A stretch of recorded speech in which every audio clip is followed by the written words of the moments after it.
Bienvenidos y bienvenidas al seminario para el fortalecimiento de las ferias comunitarias en el marco de la reactivación económica de los actores de la economía popular y solidaria en la provincia de Pichincha.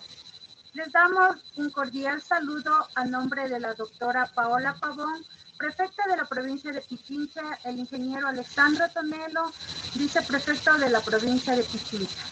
Agradecemos a todos ustedes por conectarse a este seminario virtual cuyo objetivo es aportar con conocimientos técnicos para que aporten en la mejora del manejo de los productos agrícolas pecuarios que cada uno de ustedes comercializa.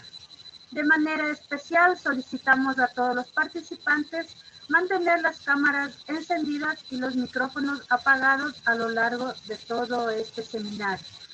Saludamos a todos los productores agroecológicos, agropecuarios y comerciantes de las diferentes ferias que se vienen realizando en la provincia de Pichincha.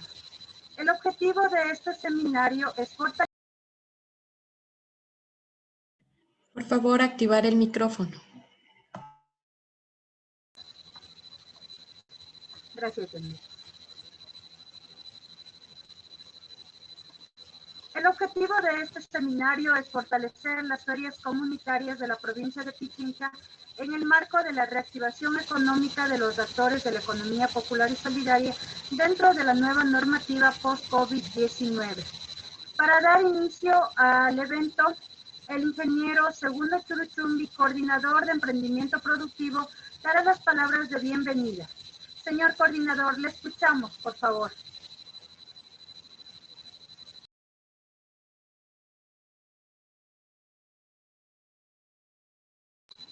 Ingeniero Segundo, ¿nos escucha?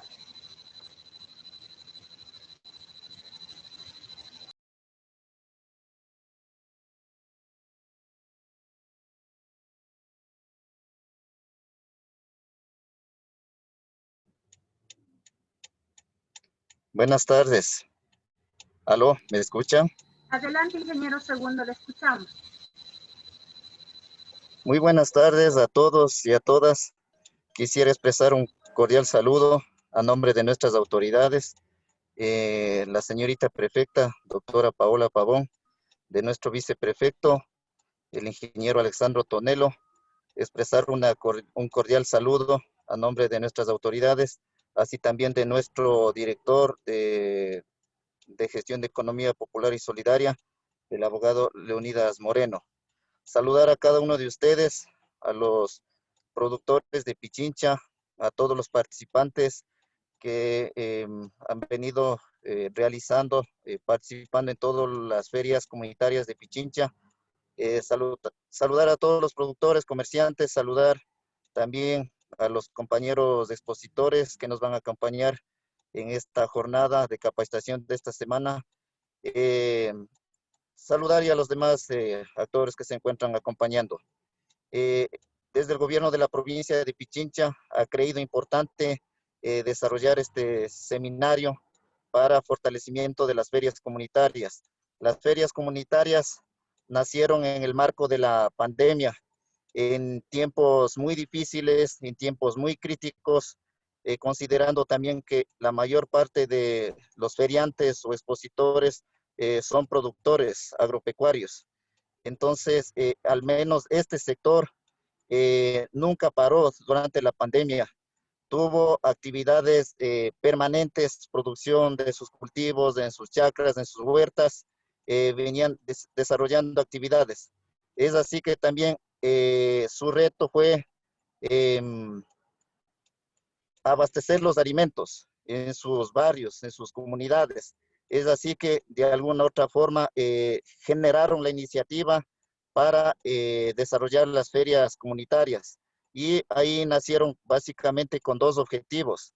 El uno que es el abastecimiento de los productos agrícolas, pecuarios, productos de primera necesidad en cada uno de sus barrios o en cada uno de sus comunidades de las distintas parroquias y cantones de la provincia de Pichincha.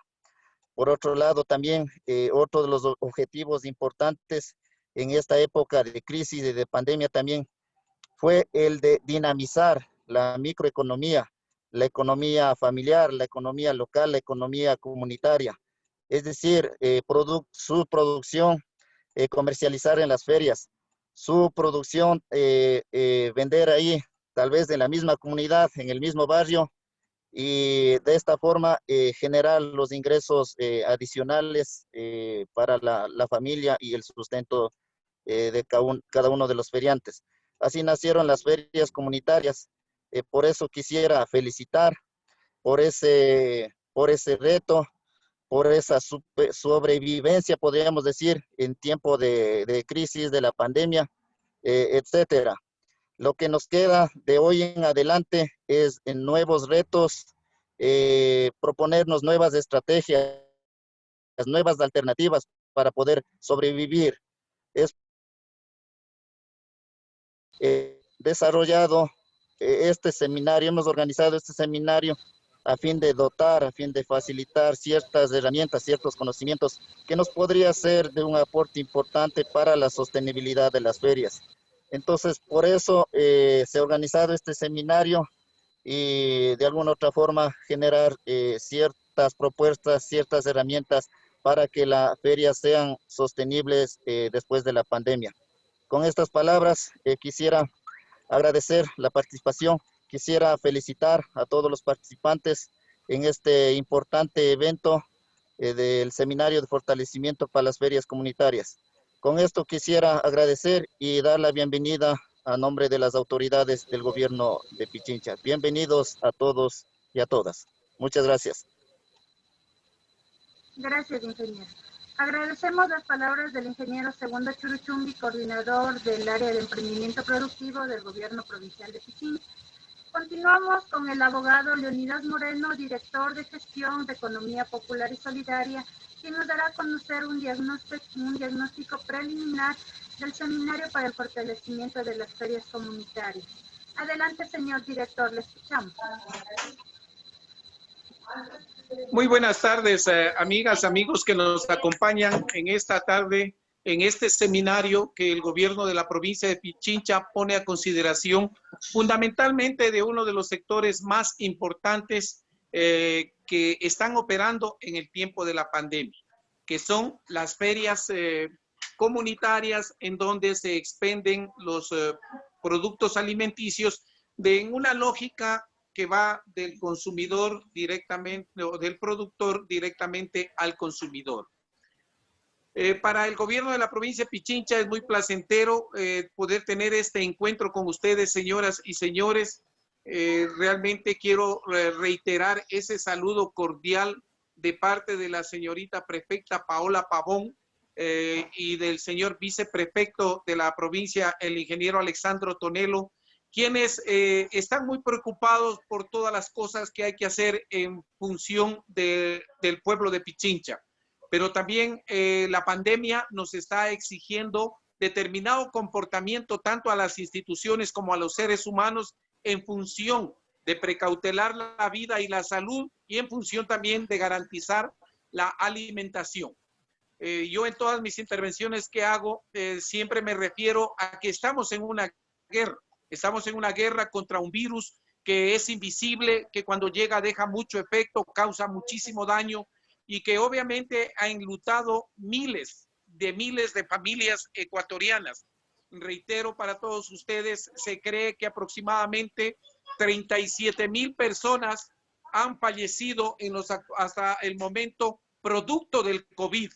Y esto obviamente lo puedo decir así porque es el producto de los datos estadísticos que maneja el registro civil en función de las personas que han fallecido en el 2020 desde marzo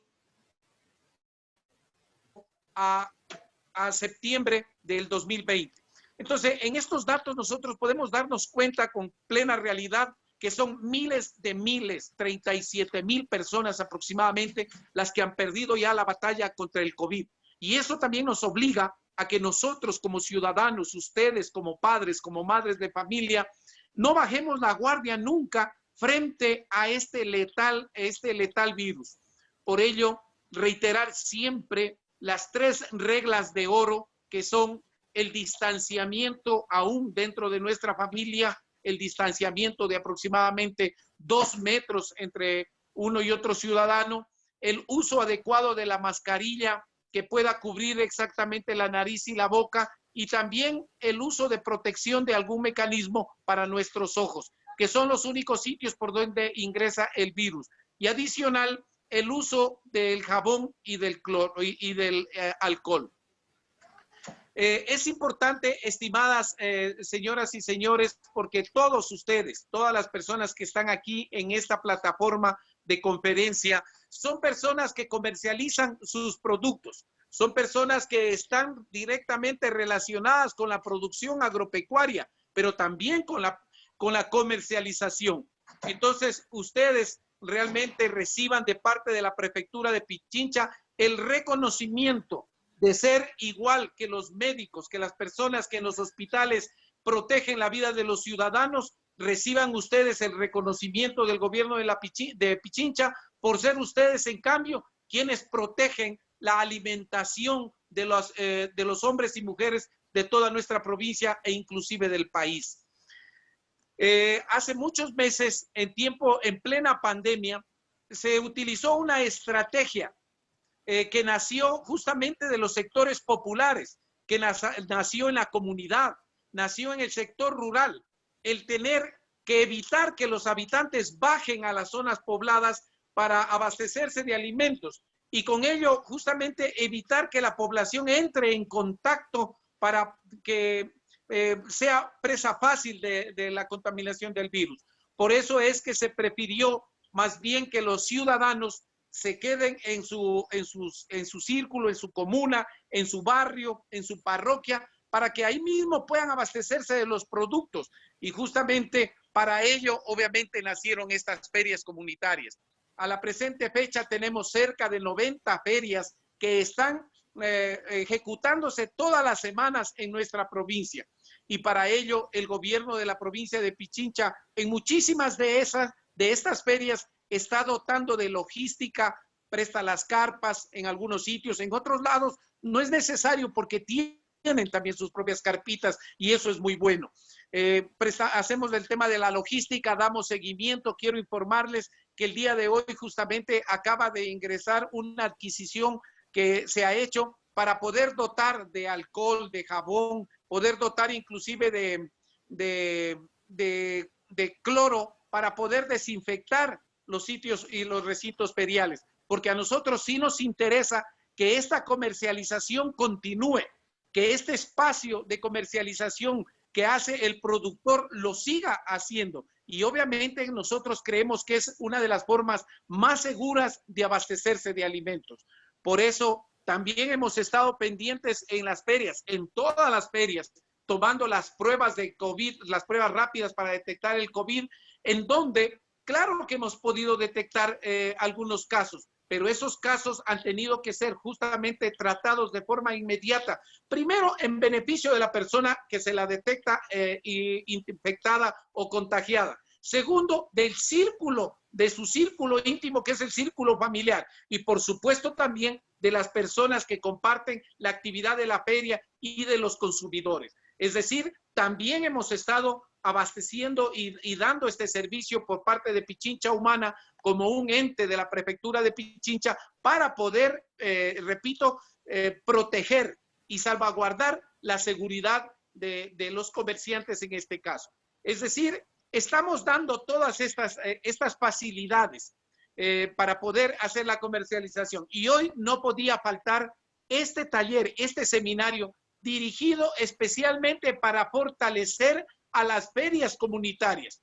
Este seminario que tiene como característica que está dirigido a emprendedores independientes. Vamos a seguir nosotros desde la Prefectura de Pichincha ampliando más espacios, especialmente para la ciudad de Quito, en donde, como ustedes saben, en los actuales momentos, el epicentro de la pandemia es la ciudad de Quito, el distrito metropolitano de Quito. En los cantones, de una u otra manera, gracias al aporte de los alcaldes, de las juntas parroquiales, en comunión con la prefectura de Pichincha se ha logrado hacer una barrera de contención y se está logrando algunos objetivos importantes. Pero en Quito, en el distrito metropolitano, al día de hoy sobrepasamos los 50,000 infectados y eso obviamente nos indica que el epicentro de todo el Ecuador es ahora la ciudad de Quito. Entonces, por ello es que nosotros estamos ya emprendiendo actividades para que inclusive la comercialización de aquellos de ustedes, productores agroecológicos, productores de agricultura limpia, productores en general, puedan tener otros espacios más para comercializar y qué mejor que podamos aperturarlo esto en la ciudad de Quito, donde está la mayor cantidad de consumidores de la provincia de Pichincha. Así que pronto tendremos buenas noticias también de esto.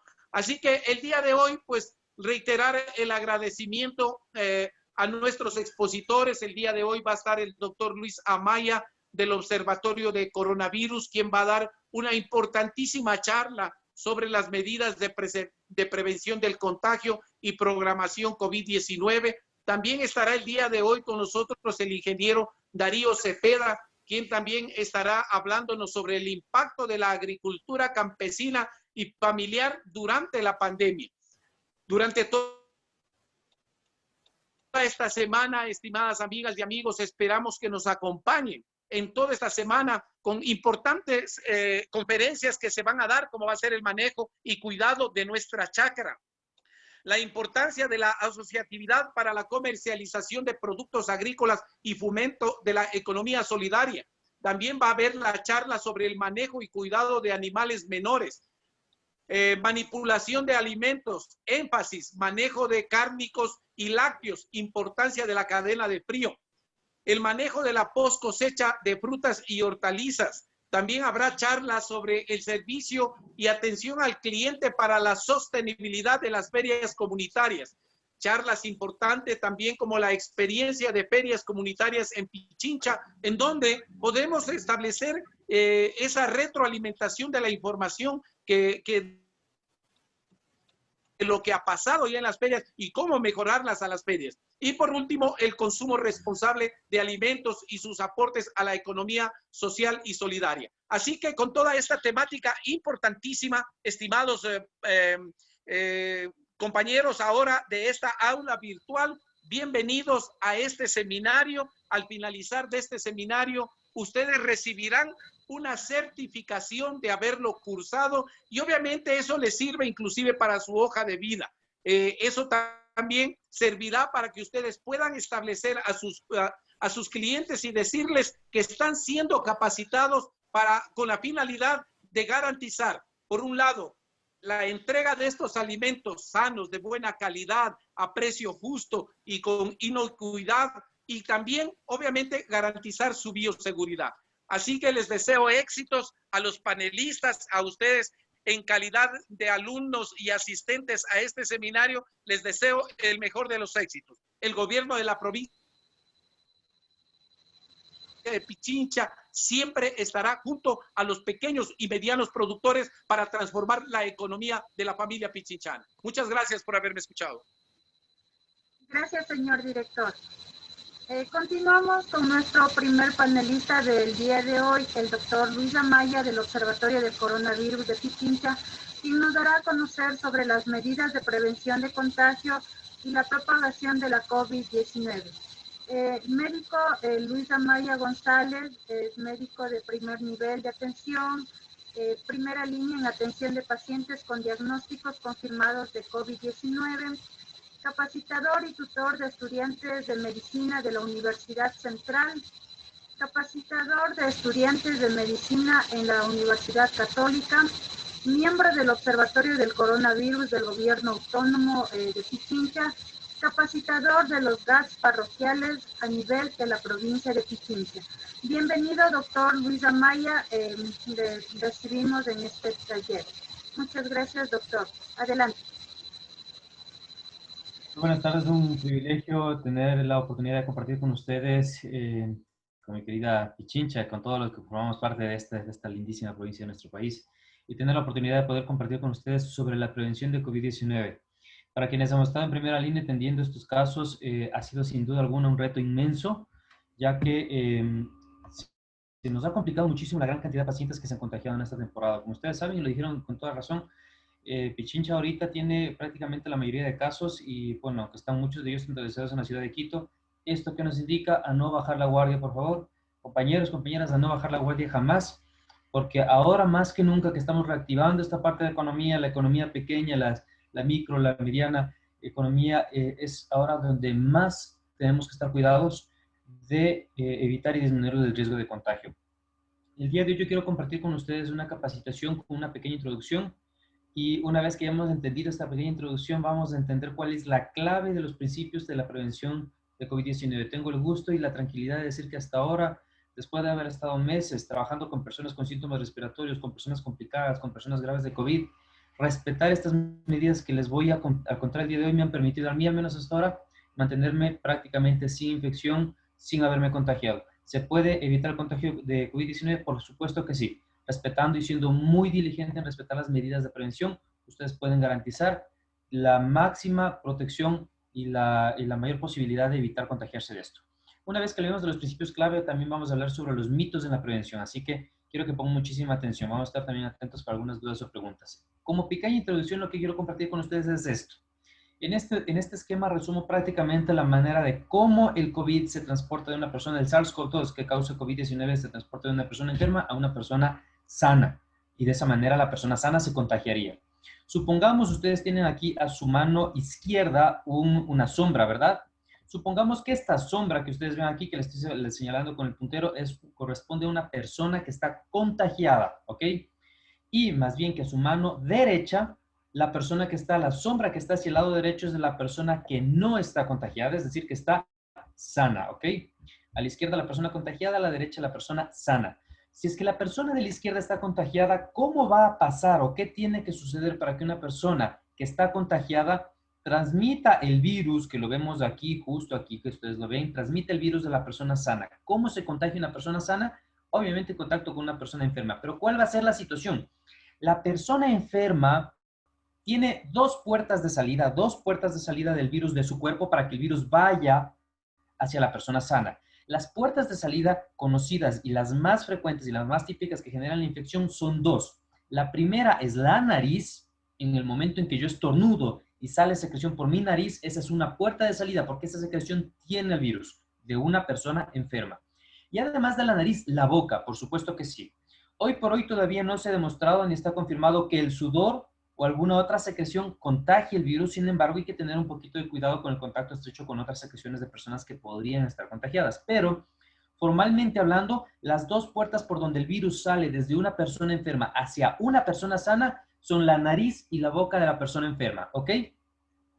Pero el virus no solamente que debe de salir, sino que tiene que transportarse por un camino, por una vía hacia la persona sana. Y las vías de transporte conocidas para el virus, al menos hoy por hoy, son tres. La primera, las gotículas al hablar, toser o respirar, que son eliminadas por la persona sana, por la persona enferma, perdón, a través de su nariz y de su boca. Uno. Dos, a través de tocar directamente superficies tocar directamente a personas que tengan contaminación en su superficie y tocar superficies contaminadas. Pero fíjense aquí lo que estoy poniendo.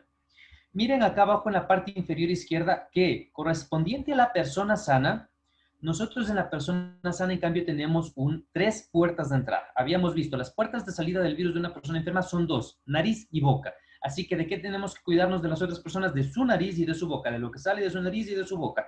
Pero la persona sana que quiere protegerse debe de aprender a proteger sus tres puertas de entrada, porque el virus entra por tres puertas en el cuerpo de una persona sana.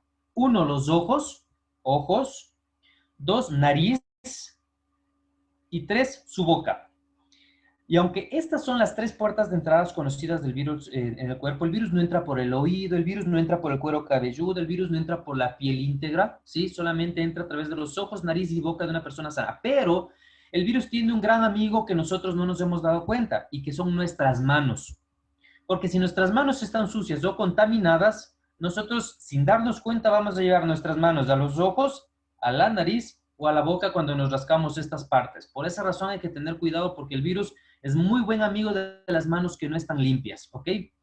Entonces, entendiendo esto, cuando una persona enferma tose, habla, estornuda, elimina el virus en el aire, se puede mantener durante algún tiempo en el aire y por esa razón hay que tener muchísimo cuidado con las zonas que están muy cerradas, donde no hay circulación de aire porque el virus se puede quedar flotando a través de microgotículas y dirigirse hacia la persona que está enfrente de la persona enferma, es decir, dirigirse hacia la persona sana y esto puede generar un contagio, ¿ok?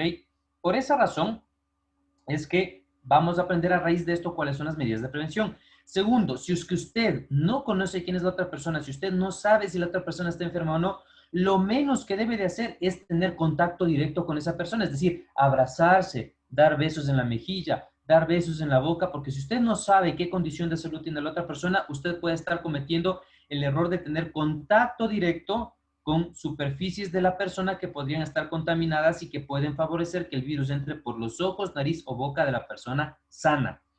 Y en tercer lugar, usted debe tener mucho cuidado qué áreas tocan sus manos y no solo tener cuidado, sino de aprender a desinfectar y lavar sus manos para que si en algún momento sus manos tocaron superficies contaminadas que podrían estar contaminadas con el virus, usted sepa cómo eliminar el virus de sus manos, ¿ok?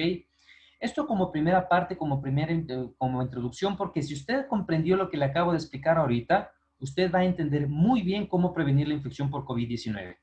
Recuerde entonces, para pasar esta diapositiva, el virus sale de la nariz y de la boca de una persona enferma, se transporta a través de las gotículas, a través del estornudo, de toser, de hablar, del contacto directo con una persona enferma o de contacto con superficies contaminadas que la persona enferma contaminó. Tosí, me tapé con las manos y al mismo tiempo abrí la chapa de la puerta con mis manos y dejé contaminado eso. Y en la persona sana el virus va a entrar a través de ojos, nariz y boca, teniendo como amigos, no solamente entre varias partes, pero teniendo como amigos sobre todo nuestras manos. Por eso debemos de cuidar nuestras manos, así también como cuidamos ojos, nariz y boca, ¿ok? Hay un supuesto mecanismo que todavía no está totalmente clarificado. La FDA de Estados Unidos todavía no se ha pronunciado con claridad, la OMS tampoco, pero es posible que existan ciertas teorías y cierta evidencia científica que informa que el virus se transporta a través del aire. ¿De qué manera? Si yo estoy cerca y toso o estornudo sin cubrir mi nariz o mi boca cuando estoy tosiendo o estornudando, el virus puede quedarse mucho tiempo, más del que se suponía en un inicio, puede quedarse flotando durante mucho tiempo en el aire y alcanzar zonas que pueden llegar hasta los 4, 5, 6, 8, 10 metros a la redonda de la persona que estornuda. Por esa razón hay que tener muchísimo cuidado cuando veamos o estemos cerca de personas que estén tosiendo o estornudando. Aunque no es algo confirmado, de todas maneras, las medidas de prevención que les voy a dar en un momento también tienden a protegerlo a usted si es que se llega a confirmar que el virus se transmite a través del aire. Ok, entonces entendiendo esto vamos a entender cuáles son los principios de la prevención. El primer principio, una de las cosas que en realidad nos ha ayudado muchísimo para que en esta ola que estamos cursando actualmente de COVID estén las cosas un poco más controladas que como estábamos en un inicio y es el uso de las mascarillas. Quiero que todos ustedes pongan muchísima atención porque aquí voy a dejar de compartir la pantalla para que ustedes puedan ver en mi cámara directamente a través de la imagen en vivo y en directo cómo una persona debería utilizar de manera correcta la mascarilla. Usted a través de Zoom desvía directamente todo hacia la izquierda y va a ver mi imagen directamente en la pantalla, ¿ok?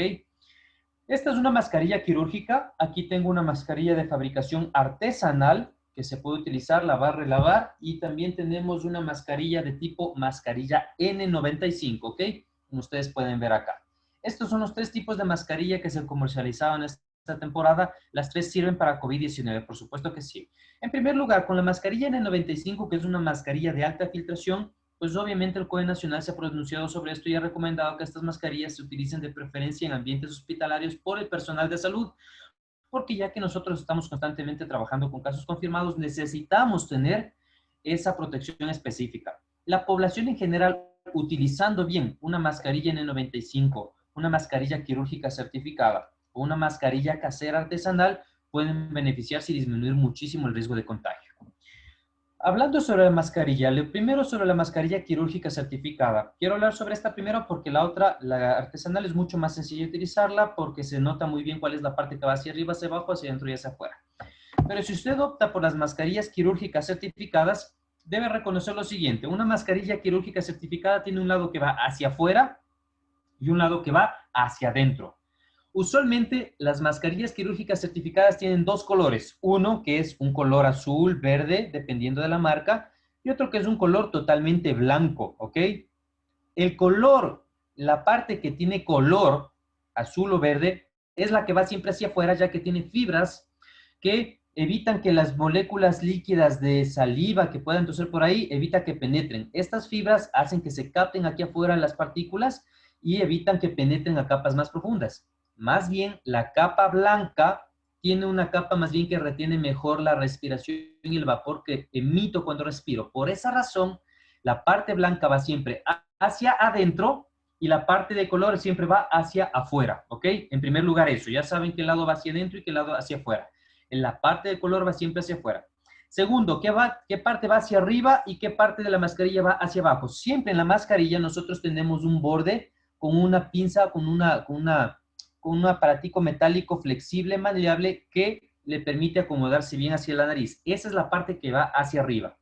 Entonces, cuando yo me voy a poner la mascarilla, lo primero que hago es lavo mis manos. Ya vamos a ver la técnica correcta de lavado de manos, pero una vez que mis manos están limpias, procedo a colocarme la mascarilla sosteniéndola desde los elásticos, pongo hacia mis orejas, estiro hacia abajo bien para que cubra muy bien el mentón la mascarilla y hacia arriba en la parte más alta del puente nasal.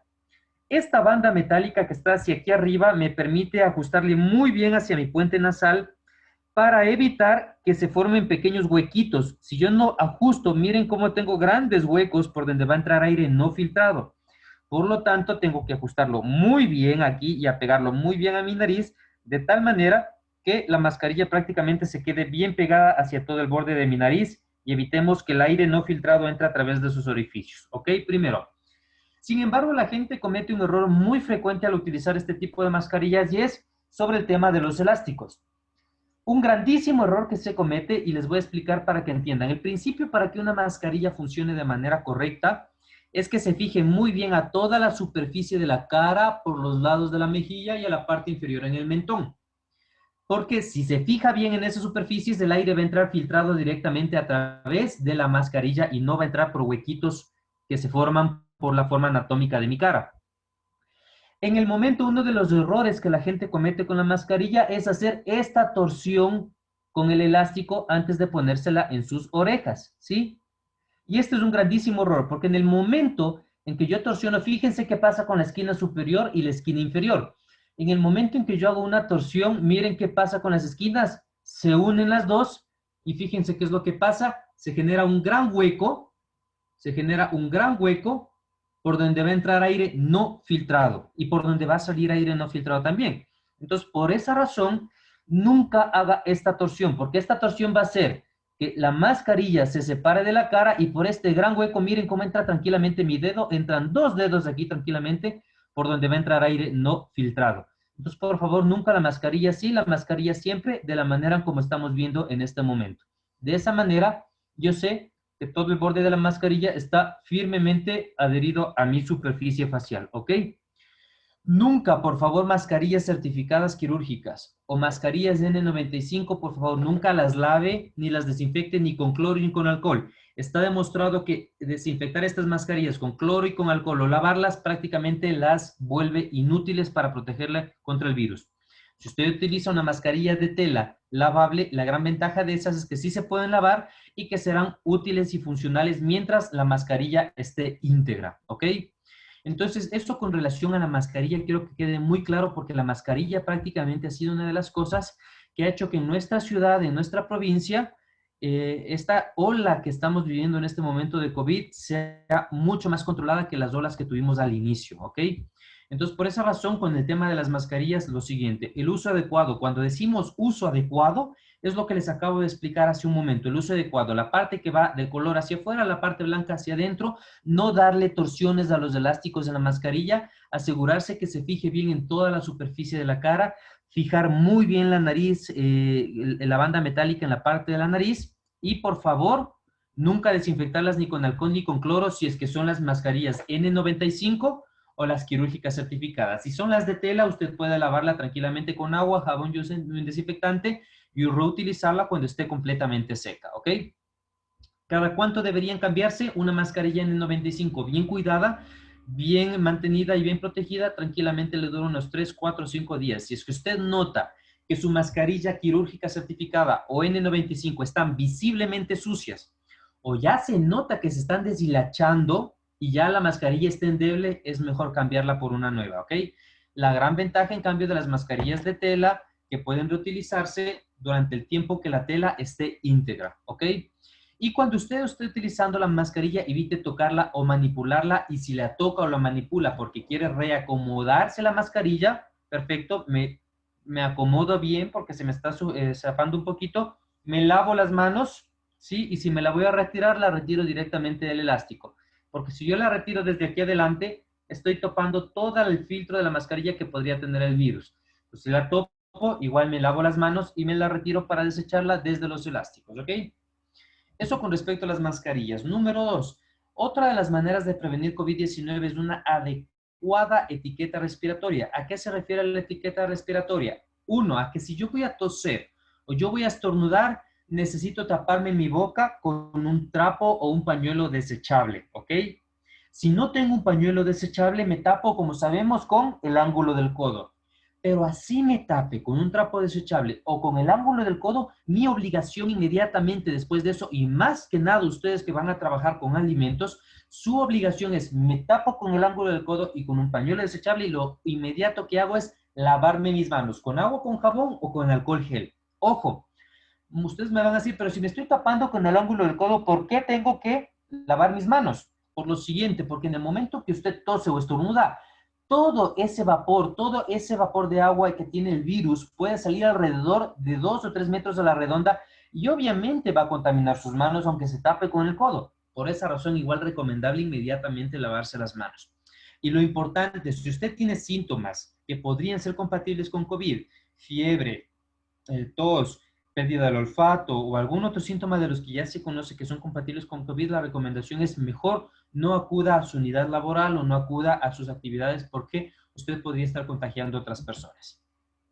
Siguiente, ¿qué otra medida podemos utilizar para prevenir el riesgo de contagio de COVID-19? La ventilación del ambiente. Sumamente importante que usted garantice que la zona donde esté trabajando, donde esté haciendo sus actividades laborales, tenga un flujo adecuado de aire, porque si estamos en una zona encerrada, el aire se concentra mucho en esa parte y eso puede generar que se envicie ese aire con las partículas que pueden contener el virus. Si usted está en un área cerrada, abra ventanas, abra espacios para que circule el aire. Si usted se está transportando en un vehículo, mantenga las ventanas del vehículo abajo en todo momento, de tal manera que el aire esté circulando y se esté renovando de manera constante, ¿ok? Ventilación del ambiente es sumamente fundamental también para disminuir el riesgo de contagio. De hecho, los últimos estudios que salieron esta semana demuestran cómo en un ambiente cerrado es muy fácil que una persona a 5 metros o más de distancia pueda contagiar a otra si es que no hay suficiente circulación de aire que haga que se renueve constantemente ese aire.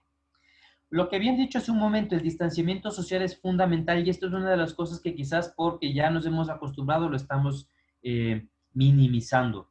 Pero si usted sabe que alguien que tose o estornuda puede tranquilamente eliminar el virus hasta 5 o 6 metros a la redonda, entonces lo ideal sería mínimo, que si es que usted está con tos o síntomas gripales, no acuda al lugar de trabajo, porque lo que nos dicen es mantenga al menos 1,5 metros, 2 metros de distancia. Pero si yo llego a toser, los 2 metros deberían convertirse en 5 metros por lo menos. Por esa razón, si usted tiene síntomas gripales, mantenga el aislamiento en su domicilio. Pero cuando esté trabajando con otras personas, compañeros o con sus clientes, por favor, intente garantizar que haya una distancia mínimo de 2 metros para que ustedes puedan estar relativamente seguros y con más protección para evitar para generar un espacio donde no se pueda transmitir el COVID. ¿Hecho? Lo siguiente, aprender a hacer una adecuada limpieza y desinfección de superficies. Limpieza, mis queridos compañeros, no es lo mismo que desinfección. Vamos a hablar lo que significa limpieza y lo que significa desinfección. Supongamos que usted va a trabajar en un lugar que está lleno de tierra o de lodo o de polvo y está evidentemente sucio, por ahí se ha regado algo que está sucio. Si usted encima de esa superficie sucia, visiblemente sucia, le echa cloro, dizque para matar al virus, ese cloro inmediatamente se inactiva. ¿Por qué el cloro se inactiva cuando tiene contacto con superficies sucias, evidentemente sucias?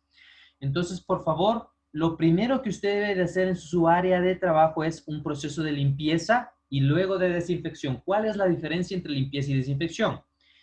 Limpieza, para ejemplificarlo, se regó grasa, lodo, alguna cosa sucia en el piso de su casa. ¿Y usted qué es lo que hace? Toma un trapeador, le pone agua, le pone jabón y con eso empieza a limpiar, ¿verdad? Entonces, limpieza es el proceso por el cual en una superficie visiblemente sucia, usted con agua y con jabón la limpia, con el fin de que el jabón ayude a arrastrar la mayor cantidad de suciedad y dejarlo lo mejor o lo más limpio posible. Sin embargo, en algunos casos el jabón no siempre elimina la totalidad de todos los virus o las bacterias que están en esa superficie, aunque nos ayuda muchísimo, sí, pero lo único que estamos haciendo es limpiar, es decir, con la acción mecánica del jabón y por lo que es resbaloso yo limpio y arrastro y hago que toda la suciedad y la mugre en esa superficie se vayan, o sean barridas, o sean eliminadas. Sin embargo, por eso aquí pongo como imagen una persona trapeando con agua y con jabón el piso, o por ejemplo, cuando una persona tiene el carro enlodado, sumamente sucio, miren, lo que hace es agua y jabón para limpiar ese lodo, esa suciedad en la superficie, porque recuerde, si yo aplico cloro en una superficie visiblemente sucia para desinfectar o cualquier otro desinfectante, ese desinfectante se inactiva. Entonces, lo primero que yo debo hacer es, si tengo una superficie, primero le paso un poquito de agua y de jabón, la limpio, hago limpieza y después hago el proceso de desinfección, el cual si es en una superficie previamente limpia con agua y con jabón, yo aplico un desinfectante que mata directamente al virus, a la bacteria o al hongo, con el fin de que realmente quede muchísimo más desinfectado y te quede con muchísima menos posibilidad de tener algún patógeno. Entonces, ese es el proceso de limpieza y desinfección. Si usted va a trabajar en un área y nota que su área está sucia o cree que debe limpiarse, le recomiendo, por favor, que inmediatamente primero haga uso de agua y jabón para limpiar esa zona y después aplique algún desinfectante si usted lo tiene o cree necesario dependiendo del área donde vaya a trabajar, ¿ok? Esto va a disminuir muchísimo la posibilidad de que en esa superficie donde usted trabaje esté el virus. Perfecto. Lo siguiente, vital, aprender a hacer muy buena higiene de manos con agua y con jabón.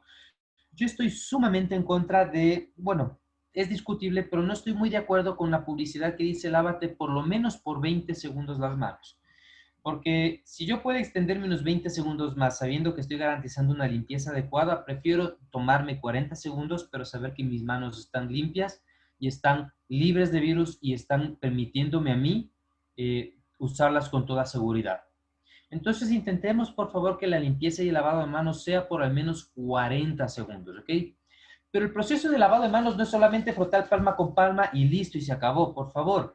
La OMS ha sido muy clara en cuál es la manera y la técnica correcta de la limpieza de manos y esto no se utiliza solamente en áreas de salud, debería utilizarlo toda la población. Entonces usted tiene aquí una serie de imágenes, yo quiero que usted en su casa empiece a ver y graficar y hacerlas en casa estas imágenes como lo voy a hacer yo en este momento.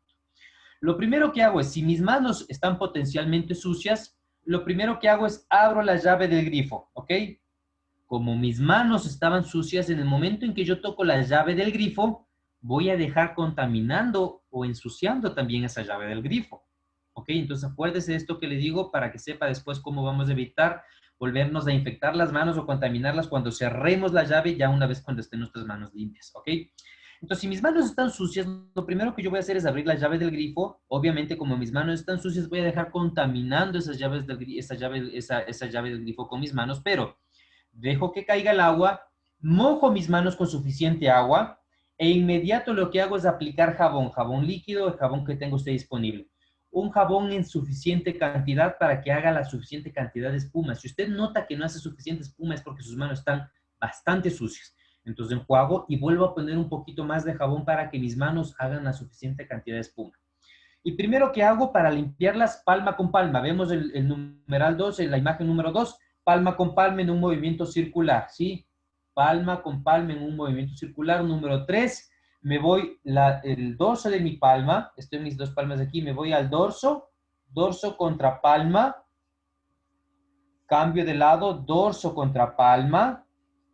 Después, número 4, voy palma con palma a la región interdigital, entre los dedos, ¿sí? Región interdigital, froto enérgicamente, región interdigital. Siguiente, me voy a los dorsos de los dedos. ¿Cómo capturo los dorsos de los dedos? Con este movimiento, ¿sí? Hago este movimiento de aquí.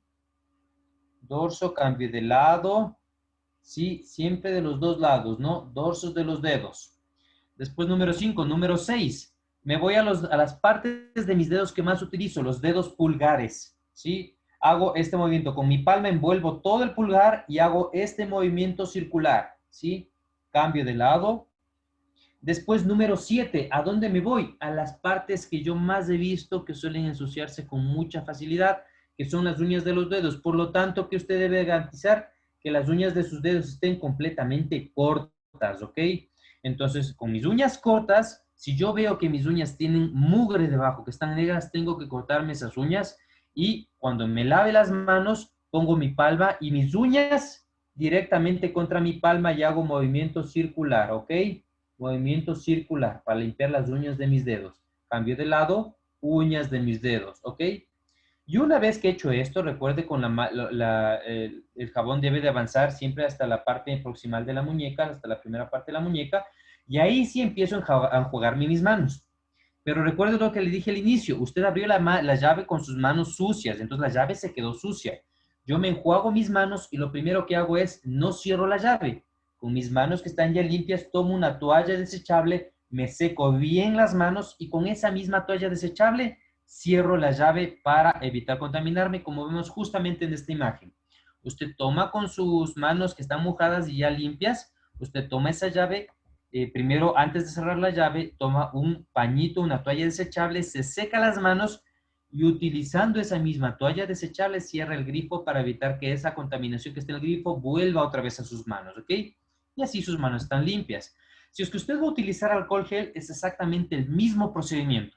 Toma la cantidad suficiente de alcohol gel, palma con palma, movimiento circular, dorso contra palma del otro lado, región interdigital, dorsos de los dedos, ¿sí? Dorsos de los dedos, cambia de lado, dorsos de los dedos, 6. Vamos a los pulgares, número 6. Vamos a los pulgares, después las uñas, región de las uñas, ¿sí? Y si con ese proceso que dura, en el caso del alcohol gel, unos 20 a 30 segundos, no se secó el alcohol, usted repite otra vez desde cero hasta que el alcohol se seque realmente. ¿Qué recomendación le voy a dar? Si es que usted llega a usar 5 veces seguidas de alcohol gel para desinfectar sus manos, la sexta vez utilice agua con jabón, porque usted va a notar que el alcohol empieza a crear capas encima de sus manos y poco a poco, mientras más alcohol acumulado hay, porque solo me estoy desinfectando con alcohol, puede que el alcohol empiece a fallar en su capacidad de desinfección, ¿ya? Porque ya no solo desinfecta sus manos, sino las capas de alcohol que ya estaban puestas antes ahí. Si usted se desinfecta 5 veces seguidas con alcohol gel en sus manos, la sexta vez, por favor, que sea con agua y con jabón, ¿ok? Siguiente, lo que nos ha dicho todo este tiempo a través del personal de salud es evite tocar sus ojos, nariz y boca. No estoy muy de acuerdo y aquí les pongo este ejemplo que dice no se toque la cara. Mi cara va desde mi frente, pasa por mis mejillas, parte de mis orejas, parte del mentón. Pero recuerde, el virus no va a entrar por su frente, el virus no va a entrar por su mejilla, el virus no va a entrar por sus oídos, el virus, recuerde, ¿por dónde entraba? Por sus ojos, por su nariz y por su boca. Entonces, lo correcto es que si usted no tiene sus manos limpias, no se toque, por favor, sus ojos, su nariz y su boca. La gran ventaja es que cuando todos estamos utilizando una mascarilla, prácticamente no tengo el chance de tocarme mi nariz y mi boca porque está la mascarilla y la mascarilla prácticamente hace que no me toque. Pero la mascarilla no cubre mis ojos. Entonces, a veces puede pasar que me pican los ojos y quiero rascar. En algún caso me dijeron, Doc, ¿y qué hago si es que realmente me pican mucho los ojos? Perfecto. Voy, me lavo muy bien mis manos con agua y con jabón. Y una vez que estén bien limpias mis manos y necesito tocarme, pues me toco un poquito para rascarme, pero evito estarme manipulando de manera constante. ¿Ok? Entonces, estar muy pendientes de eso. Evite tocar sus ojos, su nariz y su boca. ¿Perfecto? Siguiente. Una de las cosas que también se había promocionado mucho en este tiempo es el tema de la protección ocular. Aunque quizás las vías de entrada, y recordemos que les dije, las vías de entrada son ojos, nariz y boca, quizás las vías más fáciles de entrada van a ser nariz y boca, ¿ya? Porque para que el virus entre a mis ojos, o alguien tendría que toserme o estornudarme así directamente en mi cara, o yo tendría que con mis manos sucias estarme rascando los ojos, ¿ya? Entonces, por esa razón, idealmente debo proteger mi nariz y mi boca, pero si yo creo necesario utilizar alguna protección extraocular, está muy bien. Pero lo importante es entender cuál es la finalidad de utilizar las gafas de plástico o el visor de acetato.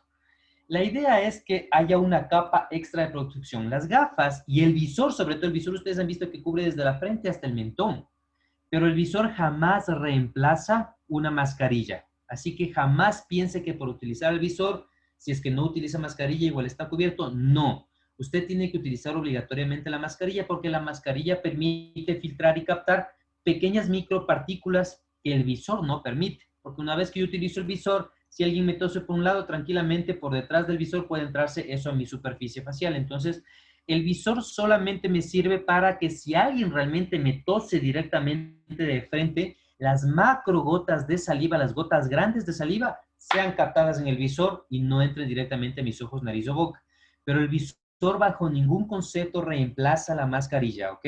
Así que si usted va a utilizar el visor, por favor asegúrese también de tener el visor y por debajo su mascarilla bien utilizada, adecuadamente utilizada, ¿ok?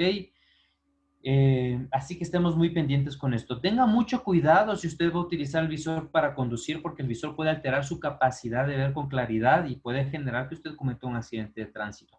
El visor se utiliza más bien cuando yo voy a trabajar con una persona frente a frente, ¿ok? Y tengo la preocupación de que a lo mejor esa persona pueda toser o estornudar enfrente mío, entonces el visor es una protección. No es tan eficiente el protector de la protección del visor como lo es el de una mascarilla. Por esa razón, vuelvo, insisto, si va a utilizar visor, estoy totalmente de acuerdo, pero por favor utilice también una mascarilla de forma adecuada por debajo del visor, ¿ok?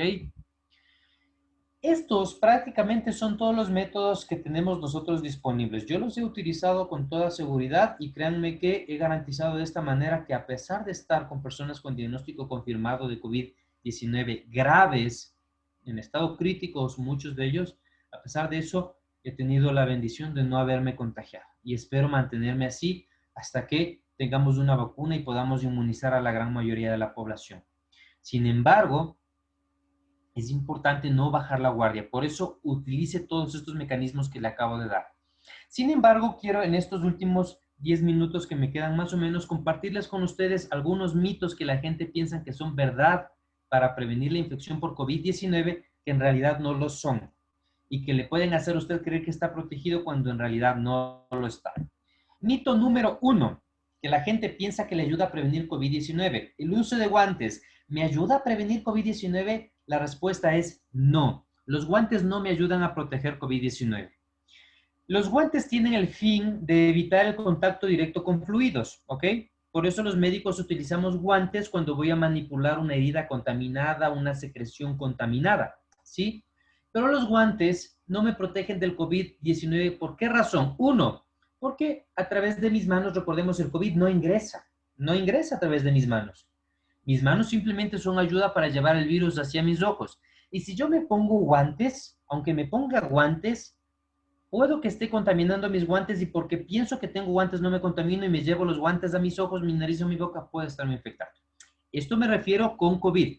Obviamente, si ustedes están trabajando con material, con cárnicos, donde obviamente por bioseguridad en la manipulación de los cárnicos, de algunos de estos productos, usted sí debe utilizar guantes, perfecto, pero eso lo hace por protección de los cárnicos. Pero si usted piensa que por utilizar guantes va a estar protegido de COVID, no, no es así. Los guantes no protegen de COVID. Sí son necesarios para proteger durante la manipulación de alimentos, está bien, pero no piense que por utilizar guantes usted está protegido de COVID-19. No, porque los guantes podrían contaminarse exactamente igual que sus manos.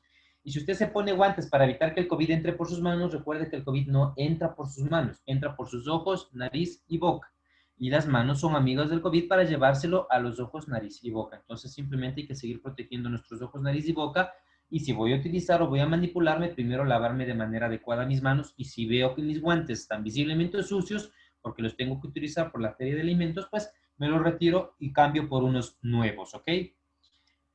Siguiente, el uso de overoles. ¿Está realmente demostrado que protege para COVID-19? No, para COVID-19 no. Aunque ustedes saben muy bien que en algunas cadenas de producción de alimentos la idea de utilizar los overoles, más que para que entre algo de afuera hacia adentro, es para que no salga algo de adentro mío hacia afuera, como cabello, ropa, algo contaminado en mi cuerpo. Entonces el overol en realidad sirve para proteger, en el caso de la manipulación de alimentos, cosas de adentro hacia afuera, pero no me permite a mí protegerme del COVID-19.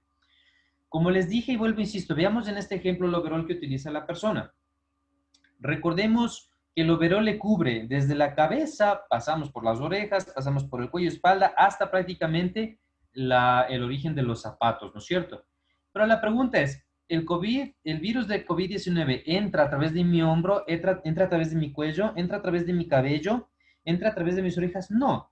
Y casualmente el overol lo que deja descubierto son justamente las puertas de entradas por donde va a entrar el virus de COVID-19 a su cuerpo, que son ojos, nariz y boca, como le estamos viendo justo aquí. ¿Sí se da cuenta usted? Entonces, el overol no necesariamente previene la transmisión de COVID-19 que ingrese el virus hacia su cuerpo. Por bioseguridad, es verdad, en algunas actividades de manipulación o transporte de alimentos se debe de utilizar el overol, pero como bioseguridad para proteger esos alimentos de otro tipo de contaminantes. Pero si usted piensa que por utilizar un overol va a estar protegido de COVID-19, déjeme decirle que no necesariamente es así, porque vuelvo, insisto, recuerde que el overol protege todo menos las 3 puertas de entrada del virus en el cuerpo, que son sus ojos, nariz y boca, ¿ok? Y aún así, si usted a pesar de eso va a utilizar un overol, por favor, garantice que ese overol sea lavado de manera permanente, constantemente y que sea desinfectado, ¿ok? No lo reutilice sin antes de haberlo lavado primero, ¿ok? Si se lo va a retirar, retíréselo, ¿ok? Pero lo pone a lavar inmediatamente, se lava sus manos con agua y con jabón y cuando esté limpio y seco se lo vuelve a utilizar si es que es necesario por su actividad laboral. Termómetros nos ayudan a prevenir COVID-19. Le voy a explicar la historia del termómetro. Inicialmente habíamos dicho que como las personas graves de COVID empezaban a revelar fiebre, inicialmente pensamos que todos los que tenían COVID-19 hacían fiebre. Pero ya está demostrado que la fiebre no es un síntoma que se presenta en la gran mayoría de personas, sobre todo las personas que tienen síntomas leves, que igual contagian, no todos hacen fiebre. Entonces, pensar que porque yo le tomo la temperatura a alguien y la temperatura no me marca elevada, no tiene COVID, es un error. Primero, porque si se dan cuenta, hemos visto que en todos los lados están empezando a pedir que tomemos la temperatura en las manos.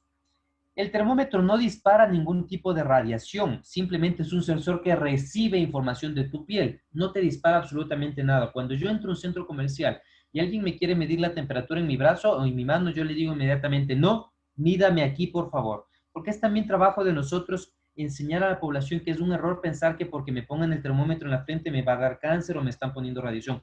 Eso es un error. El termómetro lo hemos venido utilizando durante muchísimos años, décadas, y nunca hemos tenido un problema como eso, es porque el termómetro no emite radiación, solamente es un lector infrarrojo que me permite saber cómo está la temperatura de su cuerpo, pero no dispara absolutamente nada. Por esa razón, si es que hay que medir la temperatura, lo correcto es medir en la frente, pero recuerde que no todas las personas, aunque tengan COVID, hacen fiebre. Por lo tanto, aunque la temperatura marque normal, no se confíe que porque la temperatura marque normal en una persona no tiene COVID-19, ¿ok? Estemos atentos con eso. Si usted va a utilizar termómetro en sus actividades, utilícelo, pero aún así no piense que porque la temperatura está normal no tiene COVID.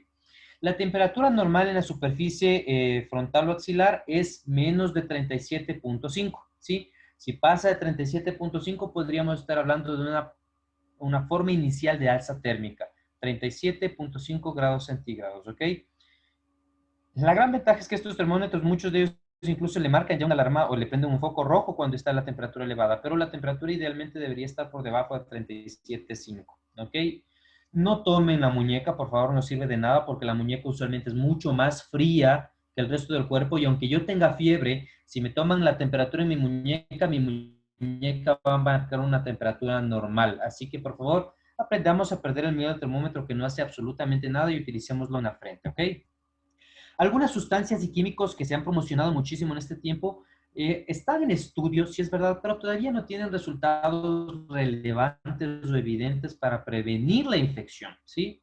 Pero igual, de todas maneras, si usted se alimenta de manera saludable, con buena cantidad de frutas, de vegetales, de cítricos que tienen vitamina C, o de huevos, pescado, quesos, granos que tienen vitamina D, usted prácticamente está supliendo toda la necesidad de vitaminas que usted tiene de manera diaria y de esa manera está protegido.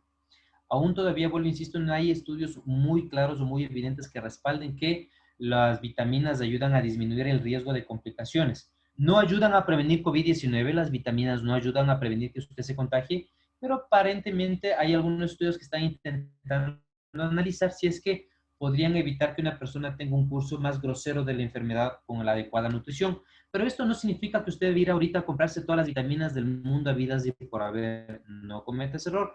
Aliméntese bien con buenos cítricos, con frutas cítricas que le aporten vitamina C, con lácteos, con carne de pescado, con granos, con derivados de los lácteos que le van a aportar vitamina D, y usted puede estar tranquilo que tiene la suficiente cantidad de vitaminas en su cuerpo para actuar en el caso de que se llegue a infectar, ¿ok?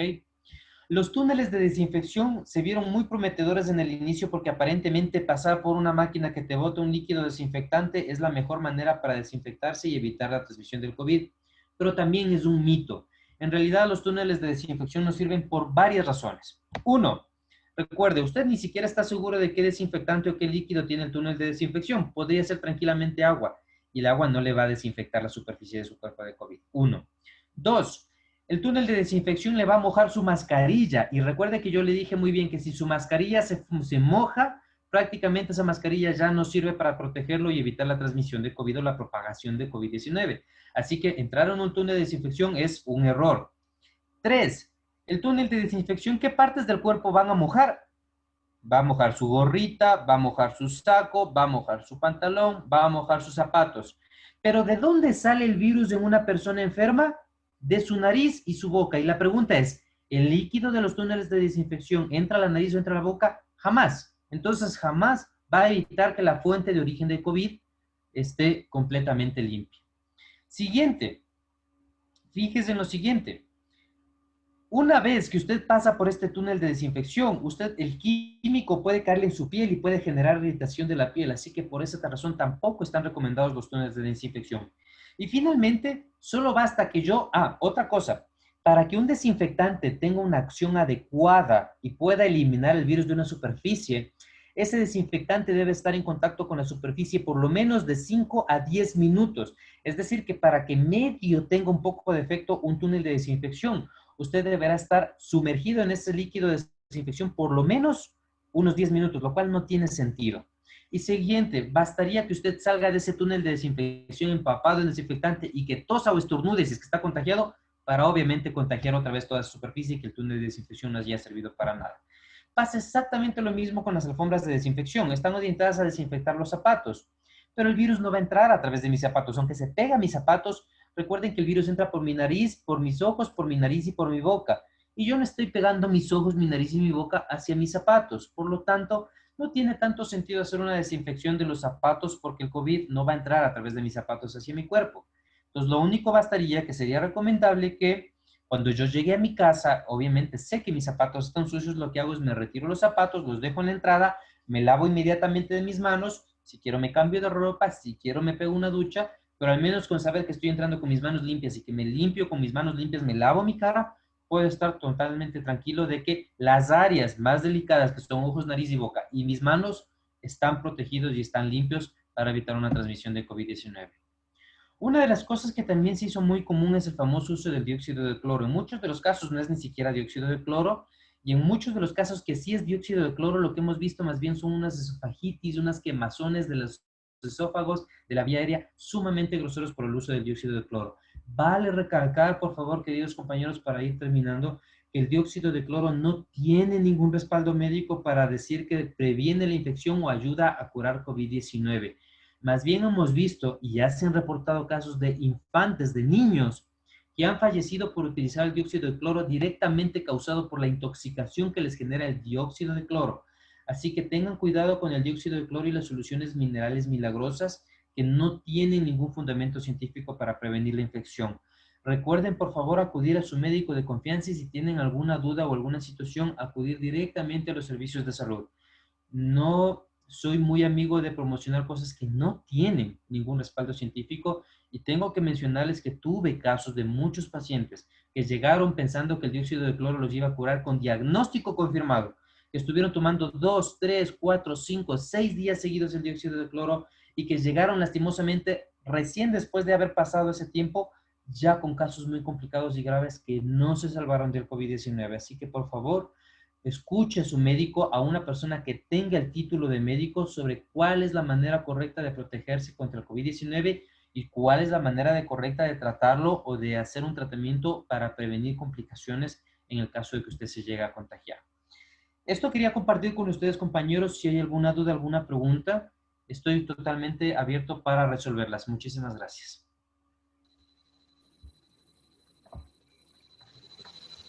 Gracias, doctor, por su valiosa exposición. Por favor, compañeros participantes, el chat está habilitado para realizar las preguntas al doctor.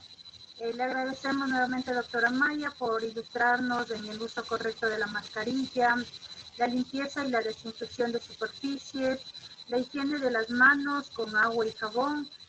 También nos habló sobre los mitos sobre la COVID-19, como es el uso incorrecto del termómetro, el uso de guantes, el uso de trajes de protección, los túneles de desinfección, así también las alfombras de desinfección y el dióxido de cloro.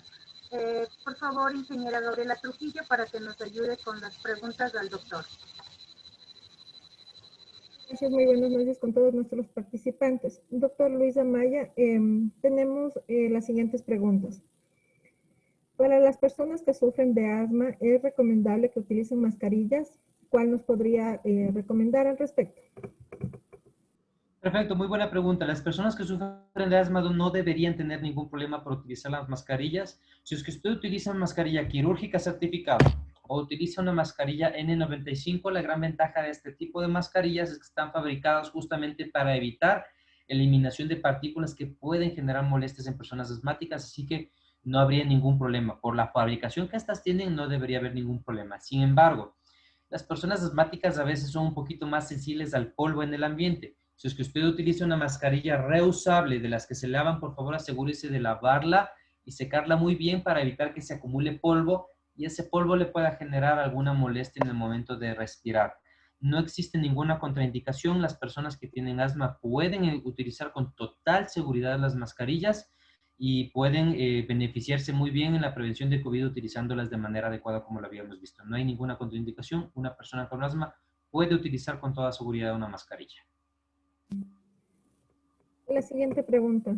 ¿Es recomendable usar dos mascarillas al mismo tiempo? Excelente pregunta. Esto se me había pasado a decirles. Hay mucha gente, y esto es un mito en realidad. Pensamos que dos mascarillas es como uno más uno es dos, entonces dos es mejor que una.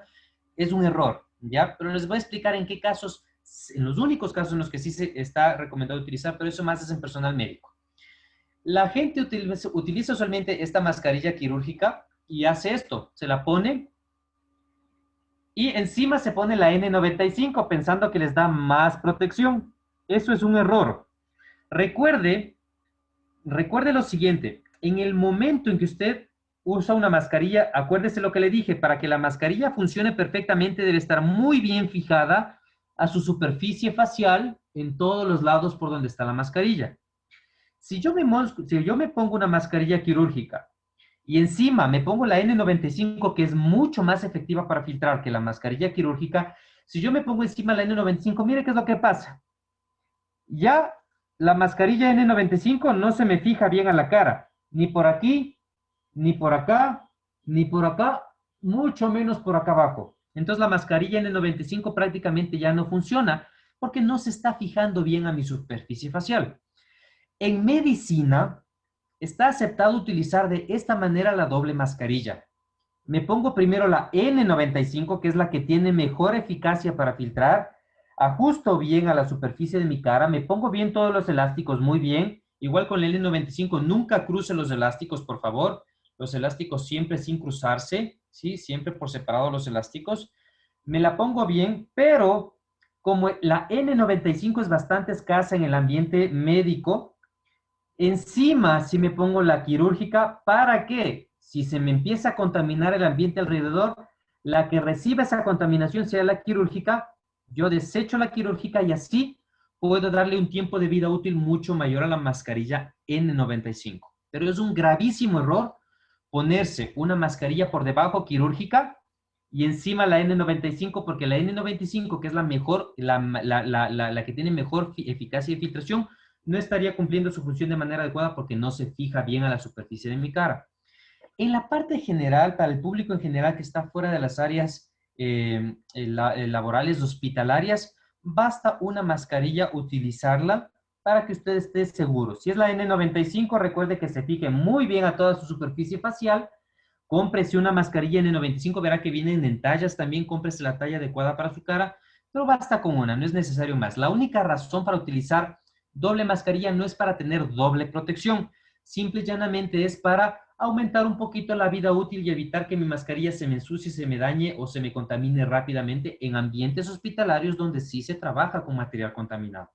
Pero en la parte general, el público general, una mascarilla sería más que suficiente. Sin embargo, si usted tiene la capacidad y quiere hacerlo, póngase la N95 y encima la quirúrgica, pero recuerde que no es para que le dé más protección. Simple y llanamente es para que su N95 esté un poquito más protegida de gotas, de salpicaduras, y que si cae alguna gota o salpicadura, caiga encima de la quirúrgica y así la quirúrgica sea la que pague los platos rotos y la mascarilla N95 tenga un poquito más de vida útil.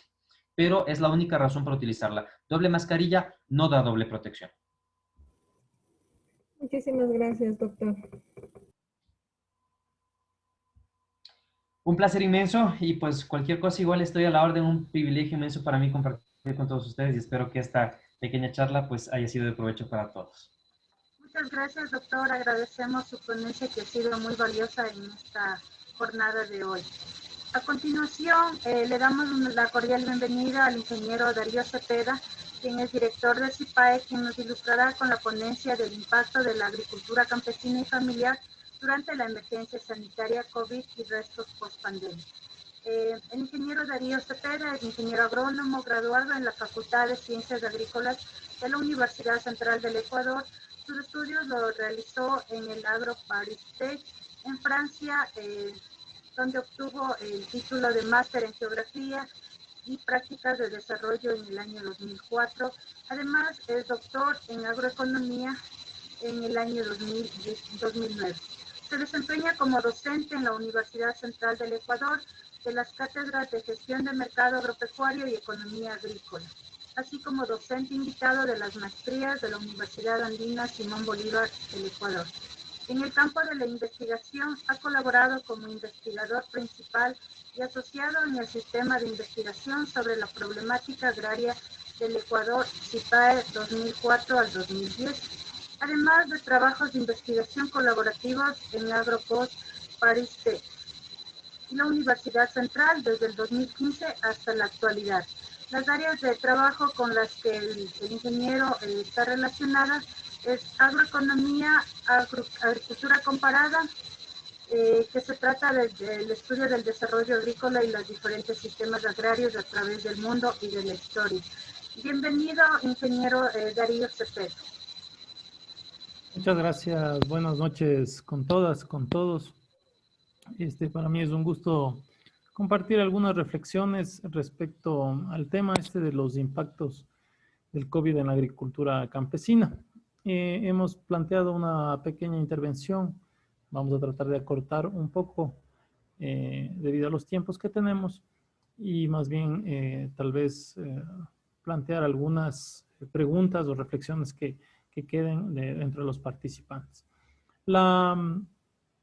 La presentación consta de una parte más bien relacionada con los impactos en la parte productiva globales, ¿sí? Que se han analizado o que se han visto estos procesos a lo largo de estos meses y algunas sugerencias, no llamaríamos tal vez sugerencias, sino lineamientos que podrían darse en la política pública respecto a la agricultura campesina, ¿no es cierto?, la agricultura familiar en estos tiempos de COVID. Y la segunda parte tiene también desde la perspectiva de los sistemas comerciales, cómo ha sido su afectación o los posibles efectos. Seguramente ustedes los conocen más a ciencia cierta y con muchas más vivencias individuales y colectivas.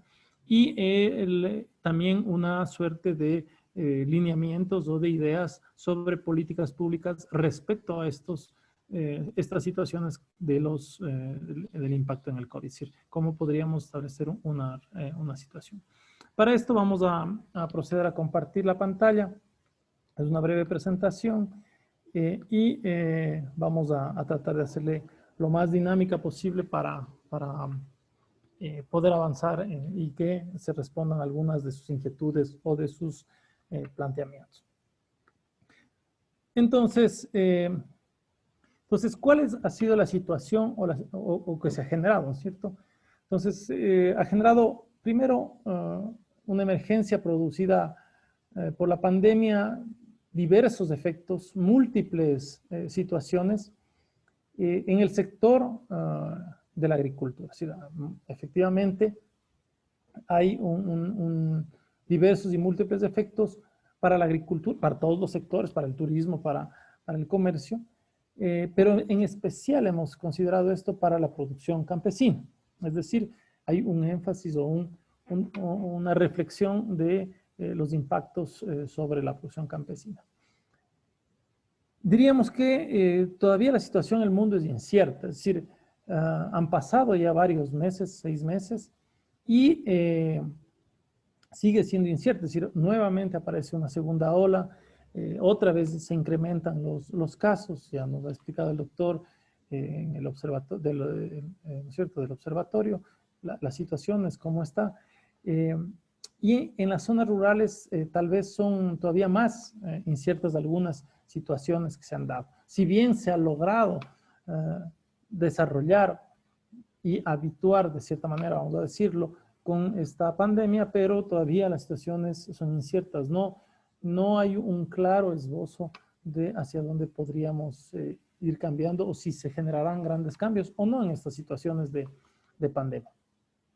Entonces, vamos a tener diferentes niveles de impacto. Es decir, hay tendencias que indican que hay diferentes tendencias de impactos en cada sector, tanto en la oferta de alimentos como en la demanda de alimentos. Es decir, ha cambiado esa oferta de alimentos, ha sido variable esa oferta de alimentos. En un momento dado había mucha oferta, o digamos, mucha demanda de ciertos alimentos, y después ha tratado de normalizarse, pero nuevamente hay unos cambios en estas oferta y demanda de los alimentos. Es decir, situaciones erráticas, vamos a decir, sobre el proceso que se ha dado en este año sobre los temas productivos y los temas comerciales también. En este proceso, el tema de la producción, ¿cierto? Entonces, ¿qué ha pasado en la producción o qué hemos visto? Es decir, hemos visto que hay una mayor vulnerabilidad en los productores dependientes mayoritariamente de un solo producto. Es decir, ahí hay una ventaja o diríamos que hay un amortiguamiento de la situación, ¿no es cierto?, que reduce esa vulnerabilidad en productores que tienen una agrobiodiversidad mucho más amplia en sus fincas, en sus chacras, que permiten disminuir esa dependencia de los productos. Entonces, al tener una diversidad, ¿no?, disminuimos la vulnerabilidad de las productoras, de los productores frente a las situaciones que nos da esta pandemia, ¿no es cierto? Entonces, los productores que han estado dependientes mayoritariamente de un producto han sufrido una mayor vulnerabilidad. Seguramente ustedes conocerán casos. Hay algunos que han estado altamente dependientes de ciertos productos, ¿no es cierto? Algunos que están ligados a la producción de productos de la exportación o productos que están vinculados a ciertos encuadres, vamos a decir, de las ciudades específicos. Esos productos que son muy únicos o que son más o que dependen mucho más de un producto, pues han sido mucho más vulnerables en estos procesos.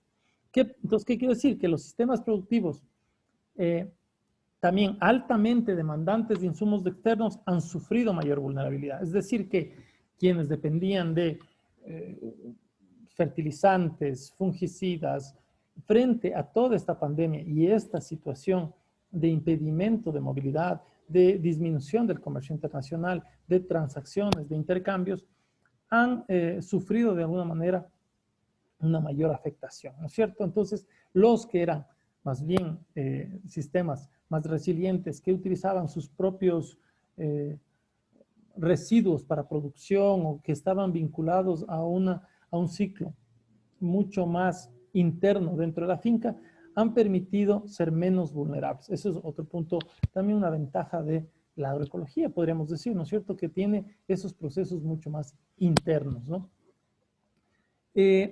Otro de los temas que se ha complicado ha sido los sistemas productivos que tienen alta intensificación de mano de obra. ¿Qué queremos decir con alta intensificación de mano de obra? Que dependen de manera importante de mano de obra contratada o externa, ¿no es cierto? Estos sistemas, frente a esta pandemia, así se presentan vulnerabilidad debido a que dependen de las personas, y si hay una pandemia y limitaciones y restricciones de movilidad, o si estas personas que colaboraban o que trabajaban para estos sistemas productivos dependientes de la mano de obra se enferman, pues sufren muchas complejidades y complicaciones en sus procesos productivos.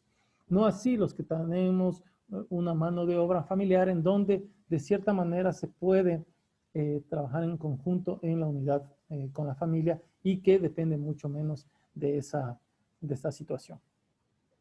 Otro de las complejidades que se han visto en la producción entre los impactos es que los sistemas que tienen producciones altamente perecibles o que no tienen sistemas que permitan reducir esa perecibilidad de los productos también se han afectado.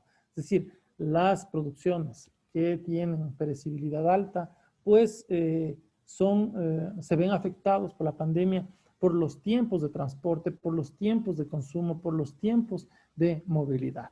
Esta es una pandemia que, además de la afectación de la salud, reduce mucho los sistemas logísticos o redujeron mucho los sistemas logísticos, los sistemas de movilidad de las personas y de los medios de transporte y limitó esos intercambios.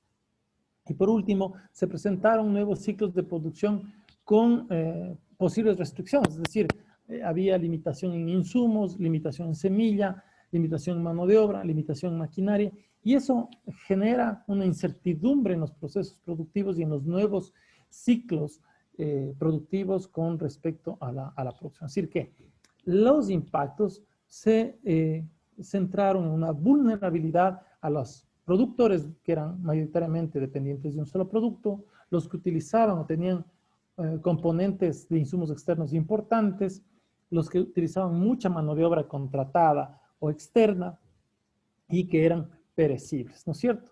Y que además de eso les generó también a todos globalmente una restricción en sus nuevos ciclos, es decir, cómo reempezar el nuevo ciclo de producción. Estas situaciones, claro, vamos a decir que fueron menos afectados unos procesos que tengan sistemas agroecológicos, que son menos dependientes de un producto, que son menos demandantes de insumos externos, que son menos demandantes de una mano de obra externa, ¿cierto? Y que de cierta manera pueden conjugar con esta agrobiodiversidad, diferentes tipos de especies que pues pueden combinar también estas situaciones y vuelven a las producciones seguramente menos perecibles o menos que menos se dañen, ¿no es cierto?, a lo largo del tiempo. Entonces, un poco los impactos que hemos visto en la producción son estos elementos principales. Si tenemos esos elementos principales, ¿cuáles serían un poco los referentes para más o menos monitorear o para entender desde la política pública respecto a la producción, ¿no es cierto? En función de una política pública un poco más amplia, deberíamos estar pensando en un monitoreo local, consensuado con los productores sobre la superficie sembrada y las estimaciones de superficie cosechada en diferentes productos básicos, ¿no es cierto? En diferentes, en hortalizas, en granos, en leche, en lácteos o en otros productos, con la finalidad de ir viendo si existirá en un territorio unas situaciones de tensión entre la oferta de productos y la demanda necesaria. Otro elemento muy importante para que disminuya las afectaciones y estos impactos del COVID en la agricultura familiar debería ser un acceso al crédito para la producción, ¿no es cierto? Transformación, compra de insumos y semillas, es decir, el proceso en sí productivo, es decir, algunos necesitarán temas para semillas, para insumos, otros para elementos de transformación y otros elementos para producción. Con estos elementos de restricción de movilidad, muchos de los productos pues se empiezan a quedar en las zonas y necesitan elementos de transformación con la finalidad de dar una viabilidad a esos productos para disminuir su perecibilidad, por ejemplo, y tener otras opciones de alargar su vida útil, ¿no es cierto? Y sus procesos de consumo. Evidentemente, hay más restricciones, hay menos coordinaciones, hay más, son más erráticas estas logísticas y se pueden complejizar. Otro elemento que hay que pensarlo es que se deben generar o gestar, de cierta manera las ferias lo han hecho eso, de alguna manera como una respuesta desde la política pública, desde los territorios, corredores seguros para provisión de insumos, semillas y materiales, pero también son corredores seguros para el abastecimiento a los territorios. Es decir, los territorios generaron sistemas de abastecimiento local en estos contextos y se generaron una suerte de espacios de corredores, ¿no? Sí, entendiendo el corredor como una vía expedita para esta movilidad. Pero asimismo, como son temas de abastecimiento, deberían ser para la provisión, es decir, debe haber un elemento de estar pendiente de las semillas, de los materiales para la producción, de los insumos requeridos para la producción, ¿sí? Y eso nos permitiría entender un poco de manera mejor o apoyar estos procesos desde la política pública. Hay que pensar tal vez en temas de subsidios para los nuevos ciclos en rubros específicos y de alimentación básica. Es decir, si es que tenemos elementos que han sido altamente perecibles, que se han perdido, ¿cómo se va a gestar un nuevo ciclo si no existen capital, ¿no es cierto? O no existe una condicionante para producir un nuevo ciclo. Entonces hay que pensar en el apoyo a productos de seguridad y de soberanía alimentaria de las poblaciones que seguramente tuvieron dificultades o podrían haber tenido dificultades en estos tiempos de COVID, ¿sí? Hay que asociar una compra local, ¿no es cierto? Pensamos una compra pública, asociativa, local, es decir, para todos los elementos de abastecimiento territorial. Es decir, la compra pública puede ser una herramienta importante que permita, si bien no en subsidios, pero que permita activar un círculo de ingresos a los productores para sus nuevos ciclos. Y eso se puede hacer de manera asociativa, de manera local, para que se disminuyan estas posibilidades de pérdidas o de vulnerabilidades de los sistemas productivos. Sin lugar a dudas, uno de los elementos, hay que garantizar los accesos al agua, a la tierra en estos momentos, sobre todo en los sistemas de riego, para que se produzca de manera eficiente y clara en los sistemas productivos. Y ahora se vuelve muy importante el tema de la investigación en plagas y enfermedades. Estos dos puntos como unas políticas mucho más a largo plazo, pero muy importantes para la estructura de procesos productivos territoriales, es decir, que apoyen esto. Es decir, nos hemos dado cuenta que en esta pandemia se realzan estos problemas con plagas, enfermedades, pero sobre todo con temas estructurales de la tierra y el agua. Es decir, si es que no hay unos elementos de solución sobre la tierra y el agua, sobre los recursos naturales, se vuelve muy complejo. Es decir, esta pandemia puede ser un punto de inicio para establecer elementos importantes de acceso a los recursos productivos por parte de la agricultura familiar y que aseguren esos accesos a los recursos con la finalidad de que estas zonas productivas de agricultura familiar campesina sean las que abastezcan a los territorios locales de una forma asociativa y que permitan el fortalecimiento de esos territorios, es decir, que generen un entramado de una red, vamos a decir, de sostenimiento de esos territorios en cuanto a la soberanía alimentaria de esos elementos. Yo creo que, escuchando los elementos que he podido estar en esta mañana, varias de esas ferias o de estas ferias que se han implantado, que son cerca de 90 según se ha mencionado, pues lo han hecho de una manera especial. Creo que eso hay que empezar a fortalecer con algunas ideas, lineamientos que podrían surgir del debate de esta conversación frente a el GAT de Pichincha que ha tenido esta importante intención, ¿cierto?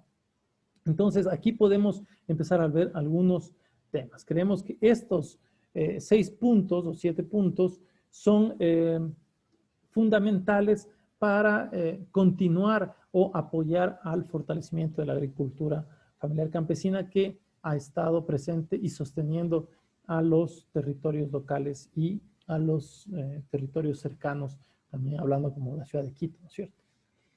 En cuanto a los sistemas de abastecimiento y mercados, entonces, ¿qué ha pasado? Que han existido y existen restricciones de movilidad, retrasos o dificultad en el transporte. Es decir, en un primer momento realmente llegó a ser bastante caótico el tema del transporte porque la alta restricción en la movilidad, los retrasos, la dificultad, complejizó mucho los sistemas logísticos y los sistemas de abastecimientos y de mercados. Es decir, hubo muchos mercados que cerraron, se complejizó y todavía sigue siendo compleja la situación en los procesos de abastecimiento en las ciudades, en las ciudades medias, grandes y pequeñas. Como digo, en este caso específico de las ferias del gobierno del GAD de Pichincha, pues han sido una respuesta a.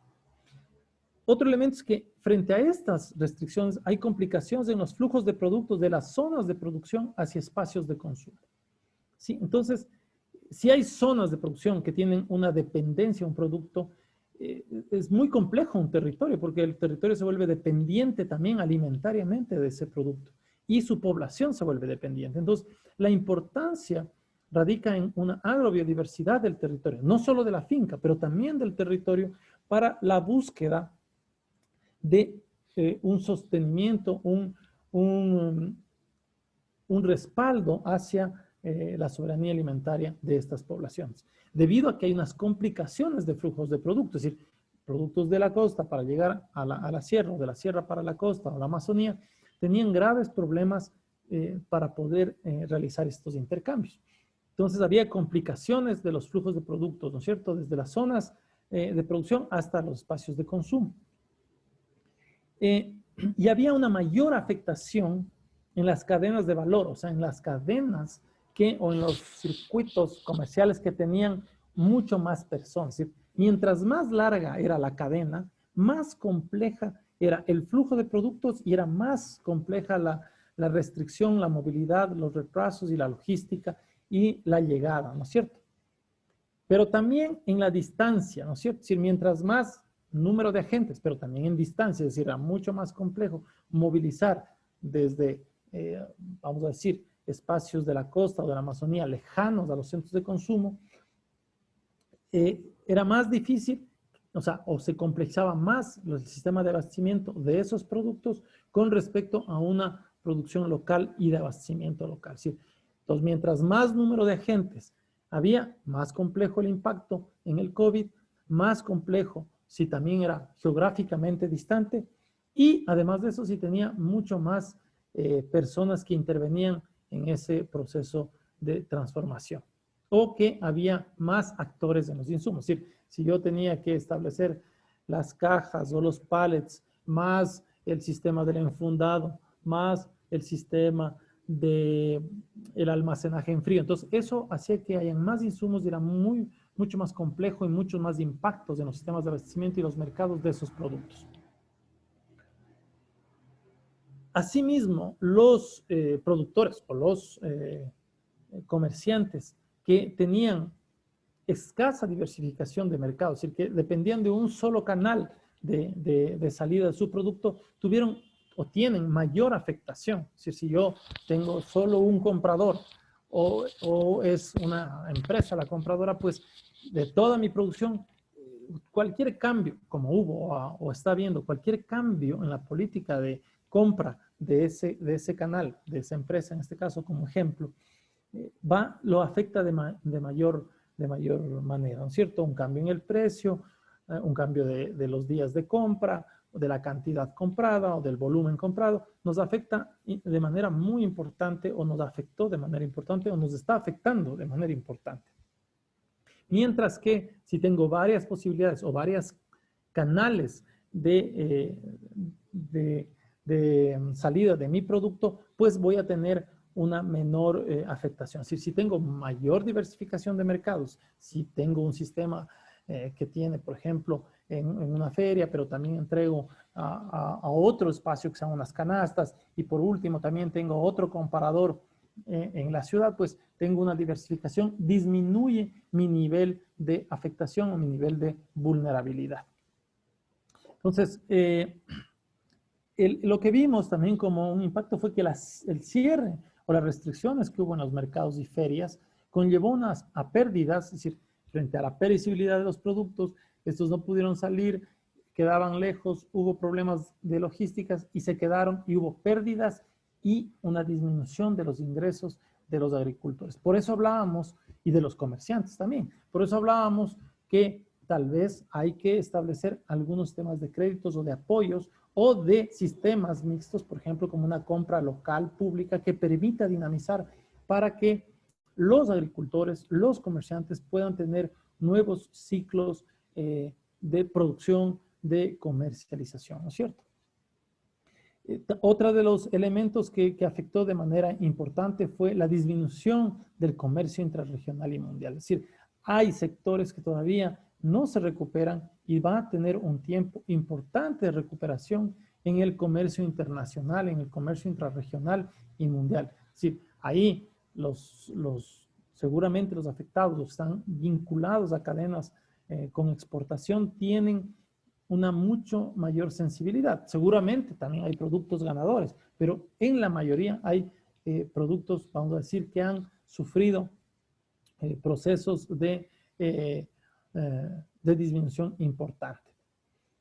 Y por último, están existiendo unas modificaciones en los hábitos de consumo de las poblaciones. Es decir, esta pandemia a una parte de la población le ha llevado a repensar sus sistemas de consumo o sus hábitos de consumo. Tal vez repensando toda la situación que estamos viviendo a nivel mundial. Entonces, frente a estos impactos que tenemos en los temas de abastecimiento y de mercados, vamos a ver que podremos tener algunos temas sobre políticas, asimismo como lineamientos, como para empezar a pensar entre todos qué podemos gestar entre todos, ¿no es cierto? Entonces, primero deberíamos tal vez tener un monitoreo y seguimiento de los precios, ¿sí? De los precios en los mercados, en las ferias, en las tiendas, porque realmente estas situaciones tuvieron unas variaciones increíbles de precios, situaciones complejas. En unos casos bajaron, en otros subieron, dependían mucho de los productos, dependían de esos cambios en los hábitos de consumo. Pero también hay que ver sobre las capacidades de almacenamiento, ¿sí? Y de transporte. Es decir, el almacenamiento se volvió una variable importante en cuanto a los productos. Es decir, si yo tengo capacidad de abastecimiento o de transformación de esos productos, puedo pues manejar de mejor manera tal vez la crisis, ¿no es cierto? O se podría haber manejado de mejor manera la crisis. Y volúmenes, ¿no es cierto? Como los precios, los volúmenes, cuánto se está moviendo, podría ser es un tema muy importante para esta crisis. Y aquí sí tenemos que tener una apertura a la información, es decir, que todos estos elementos conozcamos y sepamos cómo están los precios, los almacenamientos, el volumen, las transformaciones. Lo que hablábamos, sistemas de corredores de abastecimiento seguro, o sea, de provisión y abastecimiento seguro con preferencia a productores. Y ahí con espacios de acopio y transporte, es decir, no solo tenemos sistemas de corredores, sino que debería haber apoyar elementos de su actividad para tener espacios de acopio y transporte para poder llegar de una mejor manera a mercados o a ferias o a espacios de abastecimiento, a los centros de consumo más importantes. Una vez, por supuesto, que se haya generado una estructura de abastecimiento local. En estos temas se han ido reaperturando los centros de abastecimiento y de mercados. muy a pesar, se cerraron los mercados, cerraron las ferias, mientras otros centros de abastecimiento siempre estuvieron abiertos. Es decir, siempre la gran distribución se mantuvo abierta. Pero ese fue un tema, desde mi perspectiva, bastante inequitativo, porque se condicionó ciertos espacios de abastecimiento de las ciudades y se lo encasilló de cierta lógica en un solo sistema o en el sistema que se conocía de abastecimiento de la gran distribución, ¿no?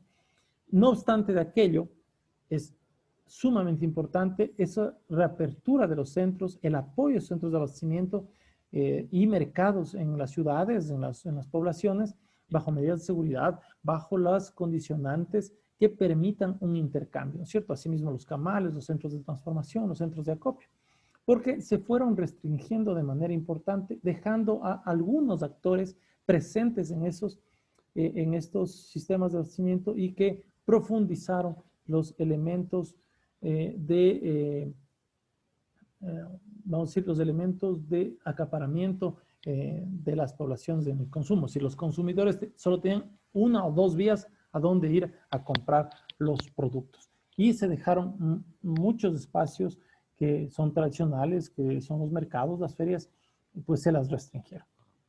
No obstante de esto, se desarrollaron sistemas puerta a puerta, es decir, se desarrolló un sistema de canastas, se desarrollaron servicios a domicilio, en donde se fortalecieron, es decir, en reacción de esta situación, de cierta manera, ¿no es cierto?, de haber confinados o limitado, restringido los mercados y sistemas de abastecimiento tradicionales, se reinventó, de cierta manera, los productores y se generaron estos servicios a domicilio, el sistema de canastas, ¿no? Y un sistema de distribución más local, es decir, las tiendas locales en los barrios como que tuvieron otra dinámica.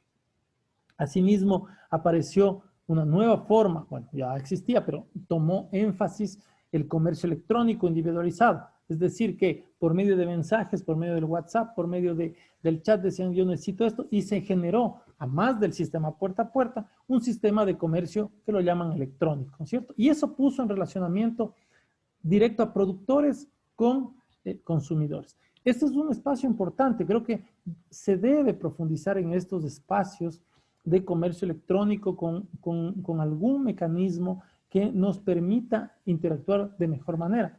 Yo veo que cada vez más productoras, productores, personas están involucrados, comerciantes, jóvenes, personas un poco de más edad, muy interactuando, o que actúan mucho más, ¿no? Ahora estamos casi 500 personas en esta conferencia, en este curso de capacitación, cuando antes hubiera sido muy difícil reunirnos. Creo que eso es muy importante utilizar. Creo que se puede aprovechar este comercio electrónico individualizado, comercio electrónico que lo llamamos, que ponga en relacionamiento a los productores con los consumidores. Y evidentemente la compra local de pequeña producción que se ha hecho o que se debe fortalecer para darle un giro al tema. Entonces son como elementos de las políticas. Asimismo, en estos sistemas de abastecimiento y de mercados, ¿no es cierto?, como lineamientos de políticas, debería haber un apoyo al capital de trabajo de tiendas y pequeña distribución. Es decir, hay sistemas de distribución, de tiendas, de locales, que frente a esto incrementaron de cierta manera sus ventas, pero no pueden lograr tener una sostenibilidad de su capital de trabajo. Entonces, tendría que haber algún mecanismo que sistemas de abastecimiento tengan las capacidades de compra y de circulación, ¿cierto?, de capital de trabajo para estas tiendas locales o la pequeña distribución que hablamos, es decir, la tienda del barrio, la frutería, en las ciudades medianas y grandes, ¿no es cierto?, que permitan esto y que generen algunos compromisos, hay algún apoyo de capital de trabajo, siempre y cuando usted esté vinculada a procesos asociativos, por decir un ejemplo. Apoyo a cadenas, seguramente mucho más fuerte a las locales, pero también habrá que pensar en algunos espacios del país a sistemas de exportación, porque también hay economía campesina, agricultura familiar de exportación que ha sufrido un golpe y que se debe reposicionar otra vez. Entonces, estrategias de diálogo, ¿no es cierto?, de situaciones, solución de situaciones de logística, que fue donde más se afectó, y que permitan este apoyo en una estructuración más coordinada entre el transporte, en el almacenamiento, entre la producción, entre la distribución, para que todos nos pongamos a ejecutar una política más adecuada en estos momentos. Hemos dicho lo del comercio electrónico, ha estado repetido, disculpas, y sí, y esa era un poco los elementos que nos han dado en esta tarde. Entonces, ¿qué hemos planteado? Sí, hemos planteado un tema introductorio por la situación, ¿no es cierto?, con una emergencia, con una situación mundial incierta y con diferentes niveles de impacto. La producción con alta dependencia a un solo producto, a insumos y a mano de obra, tiene mucho más problemas, más vulnerabilidades que una producción diversificada. Enfrente a eso, la producción, las políticas, hay que tener un monitoreo, acceso a crédito, sistemas de compra pública o ver algunos sistemas de apoyo para los rubros de alimentación y tener corredores seguros en la provisión de insumos en el caso productivo. Pero a largo plazo o a mediano plazo, estar muy conscientes de que las políticas sobre tierra y agua son fundamentales para sostener esta agricultura familiar campesina. Y no dejar de lado el tema de las plagas y enfermedades que en ciertas situaciones y territorios pues podría haber tenido muchas complejidades. Por el lado de los sistemas de abastecimiento, ha habido restricciones de movilidad, complicaciones de unos flujos, mayor afectación en cadenas largas o lejanas, ¿no es cierto? O que tienen mucha más mano de obra o que tienen más agentes que las que son cortas, de circuitos que son cercanos, locales y de aproximación, de circuitos de aproximación, ¿no? Los que tienen mucho mayor diversificación de mercados han sufrido menos que los que tienen un solo canal de salida de sus productos y pues esto también ha afectado a los que tienen solo un solo canal o un solo lugar pues de salida de su producción. Asimismo, en el comercio, si tenemos un solo lugar, eso nos ha afectado.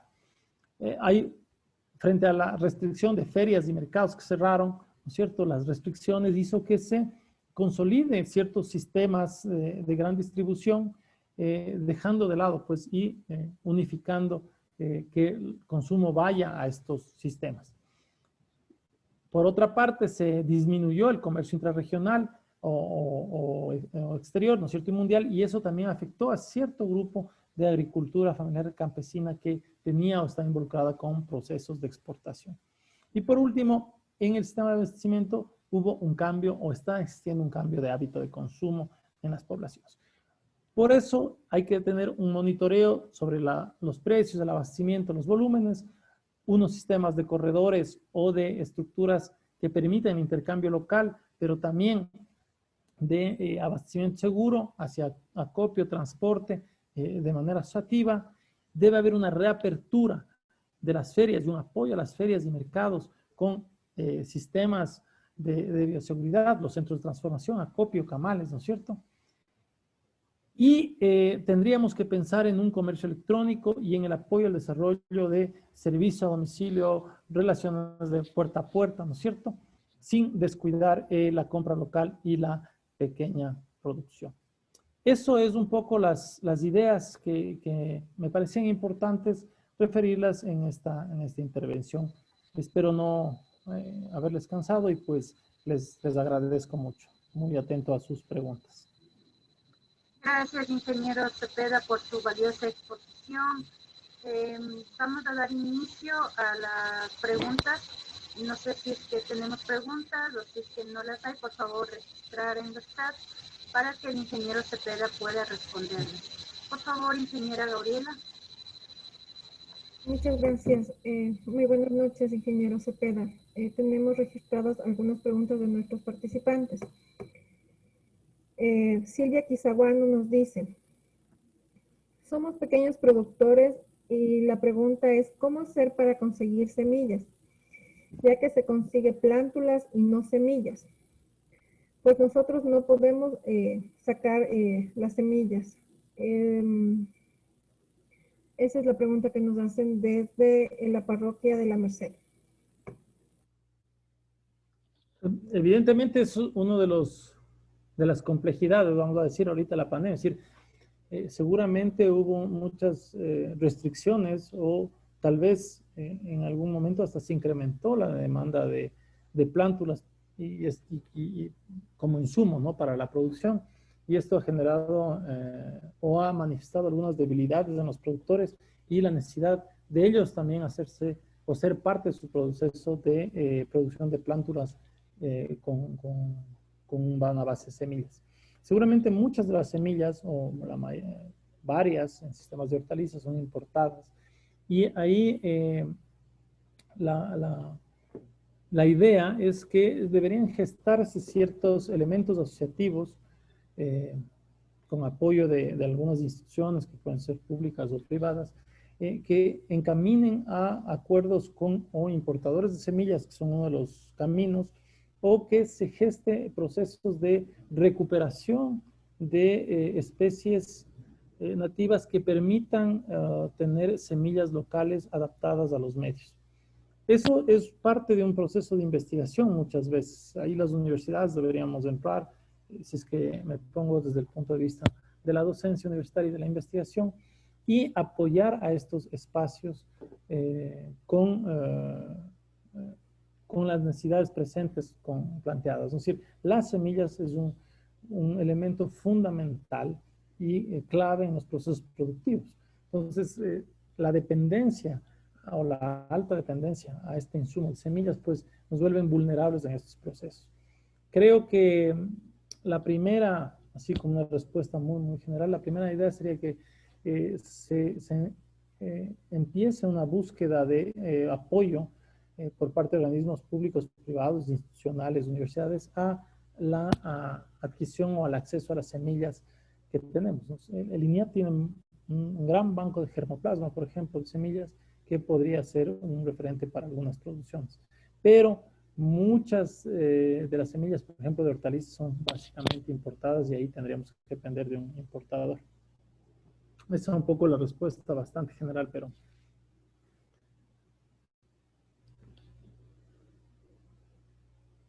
No sé si hay alguna otra pregunta. No tenemos más preguntas. Más bien, agradecerle, ingeniero Darío Cepeda, por habernos ilustrado la tarde y noche de hoy con su valiosa participación. Esperamos de un próximo momento poder contar con su valiosa presencia. Muchas gracias. Estimados participantes, a nombre del gobierno de la provincia de Pichincha, agradecemos su presencia. Los esperamos el día de mañana para continuar con este seminario. Muy buenas noches con todos.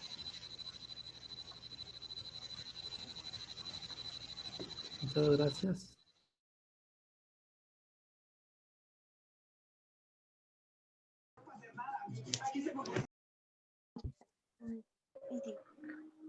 Gracias a todos. Muchas gracias, ingeniero. Muchas gracias. Muchas gracias.